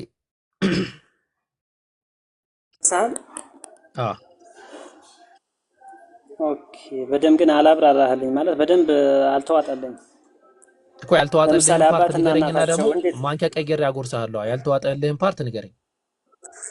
አይ መቼም አታጎርሰኝ እና እንዴት እናትና አፍህን ዘግተህ ከመጣ ላጎርሰህ አልችልም። ልክ ልጆችን ድሮ ሽሮፕ እንደምናጠጣቸው እንዲህ አድርጌ ግዴታ አልይዝህም። እንግዲህ መቼም አታጎርሰኝም። በዛ ሲስ ከሆነ ቢቀርብህ ይሻላል። መራራውን ጣፋጭም እኮ አታጎርሰኝም። እኔ ጣፋጭውን ነው የምታጎርሰኝ እንጂ መራራማ አልጎርሰኝም። ገብቶኛል ማለቴ መቼም አታጎርሰኝም በሚል ሴንስ መተህ ከሆነ ልትረዳ አልችልም። ገብቷል? አይምሮህን ዘግተህ ነው እንደዛ ሳይሆን የሚመር ነገር አታጎርሰኝም። የሚመር ነገር አላጎርስም። እኛ ሙሉ ሃይማኖቱ የሚጣፍጥ ሃይማኖት ነው እስልምና ሙሉ በሙሉ ማለት ነው። ኢቭን የሚጣፍጥ ሃይማኖት ነው ሐዲሱ ራሱ ያስቀምጣል ያንን ማለት ነው። የሚጣፍጥ ሃይማኖት ነው ብሎ ነው የሚያስቀምጠው። እና የሚጣፍጥ ነው እያንዳንዱ መመሪያ፣ የሚጥም ነው የሚመች ነው። እና ከዛ አንፃር ነው ይሄ ፓርት በልና ደግሞ አንሳና ኢንሻአላህ ያንን ደግሞ እንመልከተው። እሺ ለምሳሌ አብዱላህና እናቱ ማለት ነው በቁርአን ላይ ታሪካቸው ለምን አልተጻፈ? ማለት አላህን እንዴት እንደሚያልኩ የታሪክ መጽሐፍ አይደለም። አንዴ አይታላ ቁርአን ከባይብል ይለያል። 604 የቁርአን አናቅስት 600 ገጽ የቁርአን አናቅስቶች የሰውን ታሪክ ለመግለጽ ቢሆን የመጡት አሰልቺ ነው። የታሪክ መጽሐፍ ማለት ነው። ቁርአን የታሪክ መጽሐፍ አይደለም። ይሄ መጽሐፍ ለሰዎች ብርሃን ነው የሚለው። ብርሃንም የሆነው የሰው ታሪክ አይደለም። ብርሃንም የሆነው ስለሆነ አካል እንዲህ ነበረ እንዲህ ነው የሚራመደው ቁመቱ እንዲህ ነው አይደለም። ብርሃንም የሆነው አምላክን የሚጠራ እነዛ አምላክን የሚያመልኩ አካላት ነቢያት የነርሱን ታሪክ ቢሆን ያ ብርሃን ነው የሚሆነው። ገብቷል? ስለዚህ ታሪክ ለምን አልተጻፈም ብለህ የምትጠይቀው የታሪክ መጽሐፍቶች ላይ ነው አሉኝ። እኔ በታሪክ መጽሐፍቶች እዚህ ጋር ከፈለክ አሳያለሁ። የኢብኑ ከሲር የታሪክ መጽሐፍ አለ አልቢዳያ ወኒሃያ የሚል በጣም ብዙ ቮልዩም መጽሐፍ ማለት ነው። በጣም ብዙ ቮልዩም መጽሐፍ የታሪክ መጽሐፍቶች እነሱ ናቸው። ቁርአን ግን የታሪክ መጽሐፍ አይደለም። ይሄ መጽሐፍ ኑር ነው ብርሃን ነው የሚለው አላህ እና ብርሃን ነው የያዘው። ስለዚህ አይደለም እሱ ስለ ነብዩ መሐመድ ሰለላሁ ዐለይሂ ወሰለም ስንት ዓመታቸው እንደሆነ የት እንደተወለዱ በምን እንደተወለዱ አባታቸው ማን እንደሆነ እናታቸው ማን እንደሆነ ሚስታቸው ማን እንደሆነች አይናገርም። ያን የሚናገረው ፐርሰናል የነብዩ መጽሐፍ ቢሆን ኖሮ ትክክል ነበር። አቡበከር በአቡበከር መጽሐፍ ላይ ስለ አቡበከር ይገልጻል፣ ታሪኩን ያስቀምጣል፣ ራሱን ከፍ ያደርጋል፣ ራሱን ያቆለባበሳል፣ ራሱን አይወክስም በራሱ መጽሐፍ ላይ። ቁርአን ግን የአላህ መጽሐፍ ነው። ይህንን ተረዱ ወገኖች። ቁርአን የነብዩ አይደለም የአላህ መጽሐፍ ነው። የታሪክ መጽሐፍ አይደለም። በውስጡ ታሪክንም ተአምራትንም ጥበብንም ምሪትንም የያዘ መጽሐፍ ነው። አላህ Subhanahu Wa Ta'ala እንደሚያስቀምጠው ማለት ነው። ታሪኮች አሉት የማን የነቢያቶች ታሪክ። ምክንያቱም የነዛን የነቢያት ታሪክ ስናይ እኛ ከነሱ ብዙ እንማራለን። እነሱ የሄዱትን አካሄድ ኦኬ ለካ እነሱ እንደዚህ ነበሩ፣ እኛም በተቻለ መጠን እንደነርሱ መሆን አለብን እንላለን። አንድ ሁለተኛ የምናገኘው ነገር ምንድነው? ተግሳጽ ነው። አላህ ይገስጸናል። እናንተ ያመናችሁ ሰዎች ሆይ እንዲህ ለምን ታረጋላችሁ? እንዲህስ ለምን አታረጉም? እንዲህ ለምን አደረጋችሁ? እያለ ይገስጸናል። ትምህርት ይሆነናል ማለት ነው። ሌላው ቁርአን ላይ የምናገኘው ነገር ምንድነው? ህግጋት ነው። ምን አይነት ሁኔታዎች ሊኖሩ እንደሚገባ፣ ማንን መከተል እንደሚኖርብን፣ ማንን ማምለክ እንደሚኖርብን፣ ኢቭን ከሰው ጋር እንዴት መኗኗር እንዳለብን አላህ ያስቀምጣል። ኢቭን ከመጽሐፉ ባለቤት ከሆኑ አካላቶች ከአይሁድና ከክርስቲያኖች መካከል ከነርሱ ውስጥ ተራ የሆነ ዝም ብሎ ለመከራከር የሚመጣን አካል አትከራከሩ ይላል አላህ። እነዛን አካላቶች ተዋቸው ብሎ ነው የሚያስቀምጠው። ያን ያህል ደረጃ ህግጋቶችን ያስቀምጣል። ብስራትም ጭምራለው ደግሞ ቁርአን ያመናችሁ ሰዎች ሆይ ጀነት ይጠብቃችኋል ብሎ ያበሰረናል አላህ Subhanahu Wa Ta'ala። ስለዚህ አንድ አካል ቁርአንን ሲከፍት ታሪክ አይደለም የሚያገኘው፣ ስለ ጀነት ነው፣ ስለ አላህ አንድነት ነው፣ ስለ አላህ ፈጣሪነት ነው። ስለዚህ ከዛ አንፃር ስንሄድ ቁርአን የነብዩ መሐመድ ሰለላሁ ዐለይሂ ወሰለም የዲያሪ ቡክ ስላልሆነ ወይም የታሪክ መጽሐፍ ስላልሆነ ስለ ነብዩ አባትና እናት ምንም ያስቀመጠው ነገር የለም። ሊያስቀምጥም አይችልም፣ እንዲያስቀምጥም አይጠበቅም። እና እንደዛ ነው። ሌላ ጥያቄ ካለ አንዲት ጠይቃለህ፣ ካልሆነ ትንሽ ረጅም ሰዓት ስለወሰድክ በጣም ብዙ ይሄንን ታይም ደግሞ ሊጠቀሙ ሊጠይቁ የሚፈልጉ ሰዎች ስላሉ ወደ እነሱ እንሄዳለን። ኦኬ፣ ይሄኛው ግን በጣም አልመለስከውም። ለምን መሰለህ? ችግር የለውም። ቁርአን ለምሳሌ ቁርአን ቆይ ችግር የለውም። አልመለስልህ። እሺ ጨርስ። ለምሳሌ ቁርአን ግልጽና የተብራራ ነው ይላል። እናም ደግሞ ለምሳሌ ኢሳ እናት ታሪኳ ተገልጿል፣ የማርያም ታሪክ ተገልጿል፣ ምዕራፍ ተሰይሞላታል። ግን እዛ ጋር አይደለም የማርያም የአባቷ ታሪክ ተገልጧል። የአባቷ ታሪክ ለምሳሌ ተገልጧል።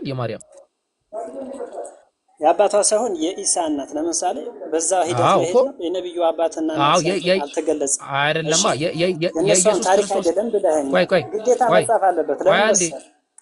ቆይ አንዴ የኢየሱስ ክርስቶስ እናት ታሪክ እዛ ጋር የተጻፈበት ምክንያት ከምን አንፃር ነው?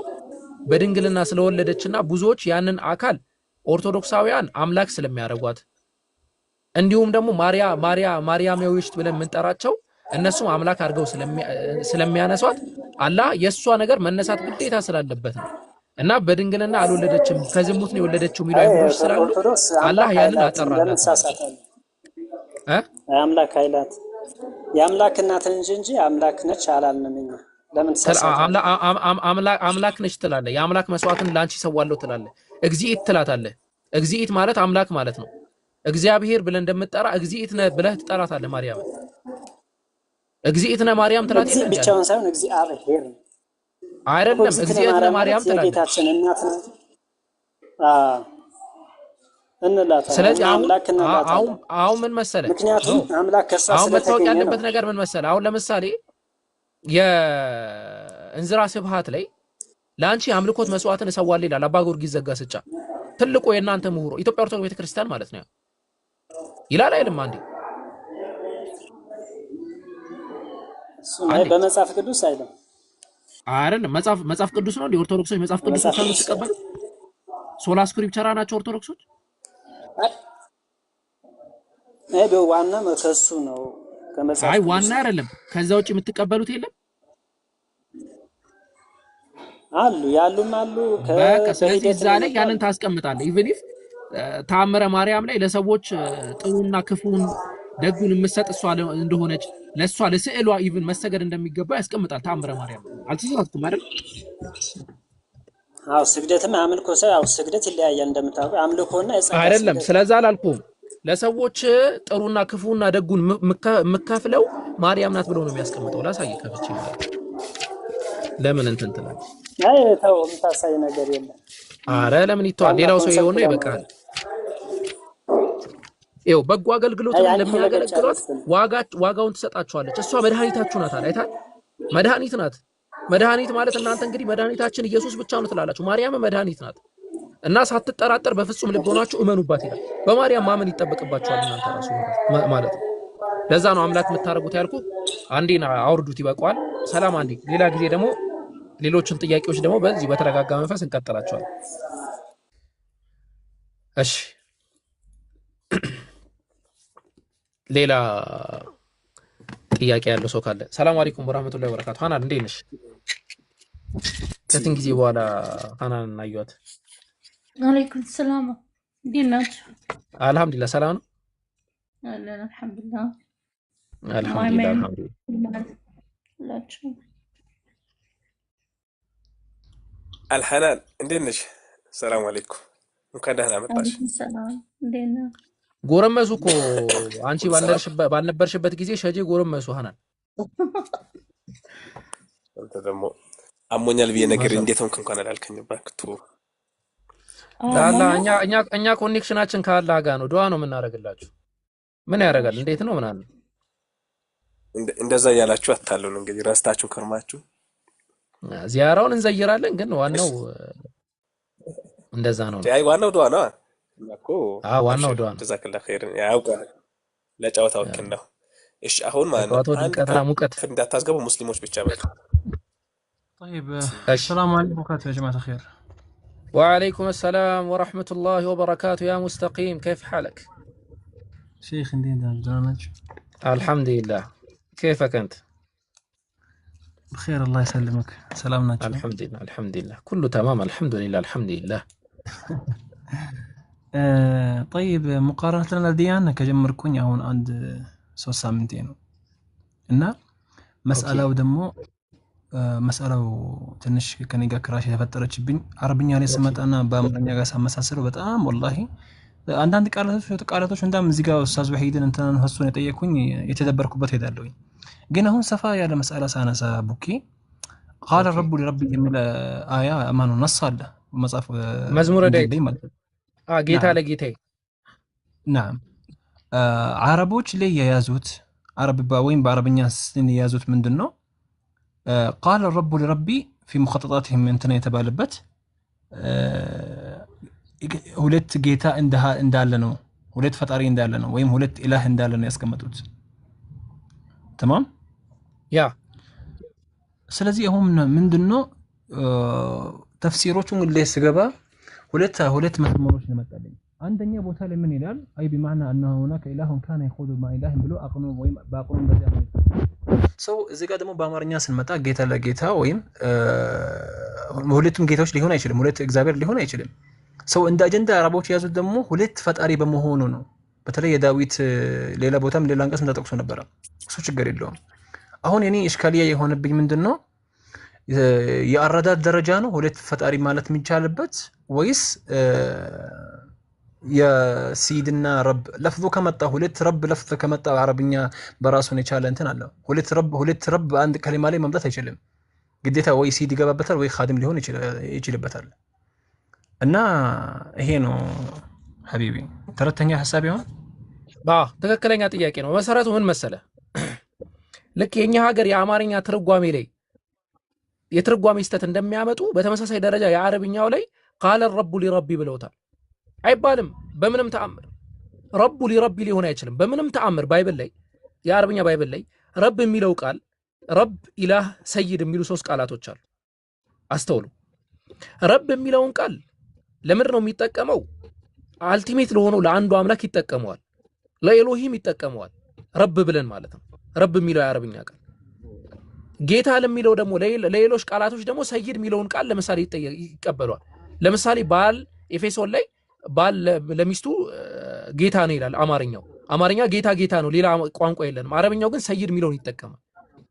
እዚህ መዝሙረ ዳዊት ላይ ግን ቃለ ረቡ ሊረቢ ይላል። ይሄ ጥቅስ በራሱ ስለማን ነው የሚያወራው የሚለው ሌላ ኢሹ ነው። ኢንሻአላህ በቅርብ ጊዜ የሚዘጋጅ መጽሐፍ አለ። ትላንት በስተት ያልሆነ ማስታወቂያ ተሰርቶ ነበረ። በቅርብ ጊዜ የሚዘጋጅ መጽሐፍ አለ ስለ ነብዩ ትንቢት። እኔ ወንድም ማሩና ወንድም አነስ አብረን ሆነን ኦልሞስት አልቋል ማለት የሚቻል መጽሐፍ አለ። እዛ መጽሐፍ ላይ በሰፊው ተዳስሷል። ለማን ነው ይሄ ጥቅሱ? ራሱ ለነብዩ ነው? ለማን ነው? ስለማን ነው የሚያወራው የሚለው ማለት ነው። በደንብ ሙስተቂም አንድ ነገር ልንገርህ፣ አንድ እንትን ልስጥ ችግር የለው መጽሐፉ ላይ ትመለከቱታላችሁ። ብቻ እዚህ ጋር ተርጓሚው ስህተት ነው። ሁለቱ ቃላት ላይ ያለው የዕብራይስጥ ቃል ራሱ ይለያያል። አንደኛው ኖርማል ጌታን ነው የሚያነሳው፣ አንደኛው ደግሞ ኖርማል ያልሆነ የሹመት ጌትነትን ያለውን አካል ነው የሚያነሳው። በአማርኛ ጌታ ስለምንል ያው ሹብሃ ይፈጥራል ማለት ነው። በግሪከኛውም ኪሪዮስ ብለው ስላሉት ያው ሹብሃ ሊፈጠር ይችላል።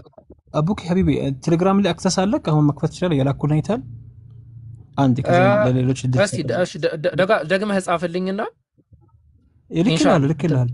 አሁን ልክልሃል ኢንሻአላህ እዛ ላይ አሁን ኦኬ፣ እዛ ላይ አሁን አንተ እንዳልከው ያንተን ማን ነው ከንግግርህ ላይ ምንም የተለየ ነገር የለም።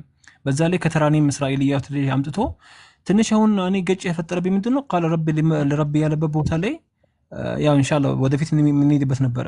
ግን ምን ይላል? إنها آيات يقف أمامها العقل البشري مندهشا. هي أباتنا بالنسو أبونا بيوشي بلون ميامنوت إنها آيات يقف أمامها العقل البشري مندهشا. إنها آيات نجد فيها الله يخاطب الله كأن الله يعلن أن عن إله آخر.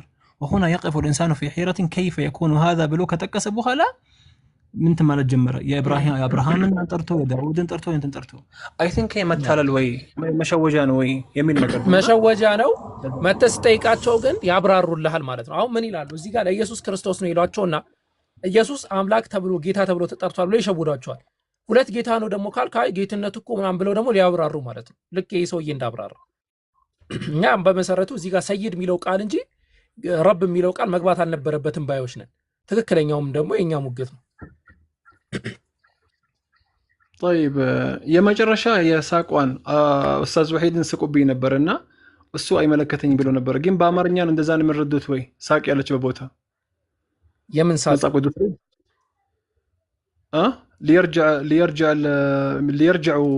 ليرجع من حزبهم القائلون هي ብሎ መዝሙር ላይ ማለት ነው 3 ላይ 3 ቁጥር 7 ላይ ኦኬ መዝሙር 3 ነብዩን ጠይቄ እዛ ጋር ሳቅ የሚባል ነገር የለም። አረብኛ ላይ ግን ሳቅ አለ።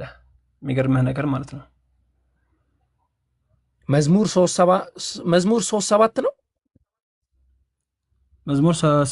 መዝሙር لحظة خليني افتح لك سفر المزامير 3 ቁጥር 7 መዝሙረ ዳዊት እኛ 7 አለው እንዴ? መዝሙረ ዳዊት ምዕራፍ 3:7 ያለው አልመሰለኝም። ቆይስ አረብኛውን ንክፈተው። سفر المزامير እኮ ነው የሚለው። سفر المزامير ምን ነበር በአማርኛ? መዝሙረ ዳዊት ማለት ነው። طيب መዝሙረ ዳዊት ከሆነስ 3 ቁጥር 7 እሺ 7 ቁጥር 3 ምን የሚሆነው ወይ العكس ምናልባት እንደዛ ሊሆን ይችላል። 7 ቁጥር 3 ሊሆን ይችላል። እስቲ አረብኛውን እንከፍተዋለን። 70 ኦኬ አረብኛ አይታለ አረቢክ ባይብል سفر المزامير حزقيل مزمور اوكي الإصحاح 70 قطر 3 ايش ليرجع الساخرون مني يتعال علم مكفوزي قال له لا السؤال لما كفتك أستاذ اوكي ايش انا اصلي انت نارجو كفته وستكشالك انت ይሄ ነው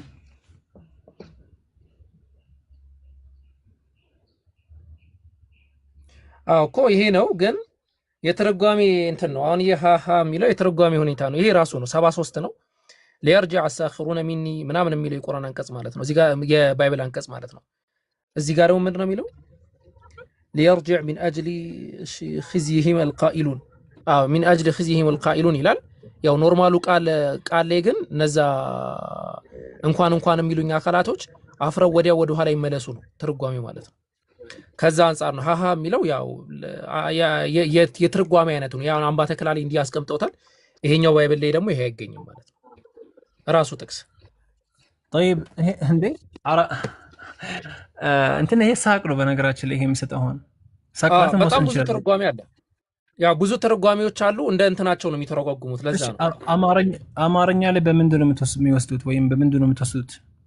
በቃ አማርኛ ላይ ሳቅ የሚባለው ነገር የለም። በአጠቃላይ ሳቅ ተነስቶ خير ان شاء الله الله المستعان الله المستعان የሚገርም ነው። እሺ እንትን አድርጉ ኢንሻአላህ።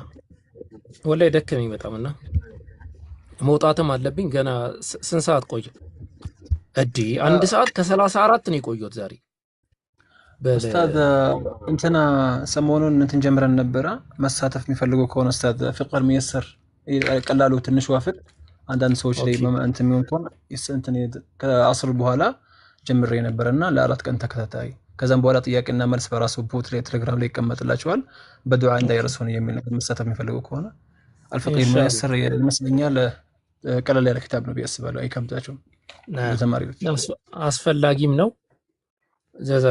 ጀዛከላህ እሺ ኢንሻአላህ እንግዲህ አርፋጆች አሁን መጥቶ ሰላም አለይኩም የምትሉ አርፋጆች ወአለይኩም ሰላም ወራህመቱላሂ ወበረካቱ እንግዲህ ዛሬ የተመለከታችሁት ቆይታችን ከብዙ ክርስቲያኖች ጋር ትንሽ ተዛዝገናል አላህ Subhanahu Wa Ta'ala ያው እኛ በተናገርነው እናንተም ባዳመጣችሁበት የምንጠቀም ያድርገን በመሰረቱ ቴሌግራም ቻናል ተቀላቀሉ ከዛ ቴሌግራም ቻናል ላይ የምንለቃቸውን ነገራቶች በደንብ ተከታተሉ በተለይ ኒቃብን አስመልክቶ እህቶቻችን ሴት እህቶቻችን ኒቃብ እየተከለከሉ ያለበት ሁኔታ ነው ያለው የአዲስ አበባ ዩኒቨርሲቲ የሴት እህቶቻችን ኒቃብ እየተከለከሉ ያለበት ሁኔታ ነው ያለው ያ ሁኔታ ደግሞ በምንም ተአምር ቶለሬት የሚደረግ አይደለም እንደ አንድ ሙስሊም ቶለሬት የምናደርገው አይደለም እንደ ሙስሊም ብቻም አይደለም ማንኛውም አቅላለኝ ብሎ የሚያምን አካል ወይም ደግሞ እኔ አንድ እንትን ተከታይ ነኝ ብሎ ኦኬ ዘረገፋችሁ እንደዚህ ፉል አረጋዋለሁ ብዬ ዘረገፋቸው ይሁን ማንኛውም አቅል አለኝ የሚል አካል እንትን ሊላ ይሄንን ነገር ሊደግፍ አይገባም እንዲሁም በቃ ልንከራከረው ይገባል ማለት ነው ይሄንን ነገር ማለት ነው ስለዚህ ከዛ አንፃር አንዳንድ ነገራቶችን ከአዲስ አበባ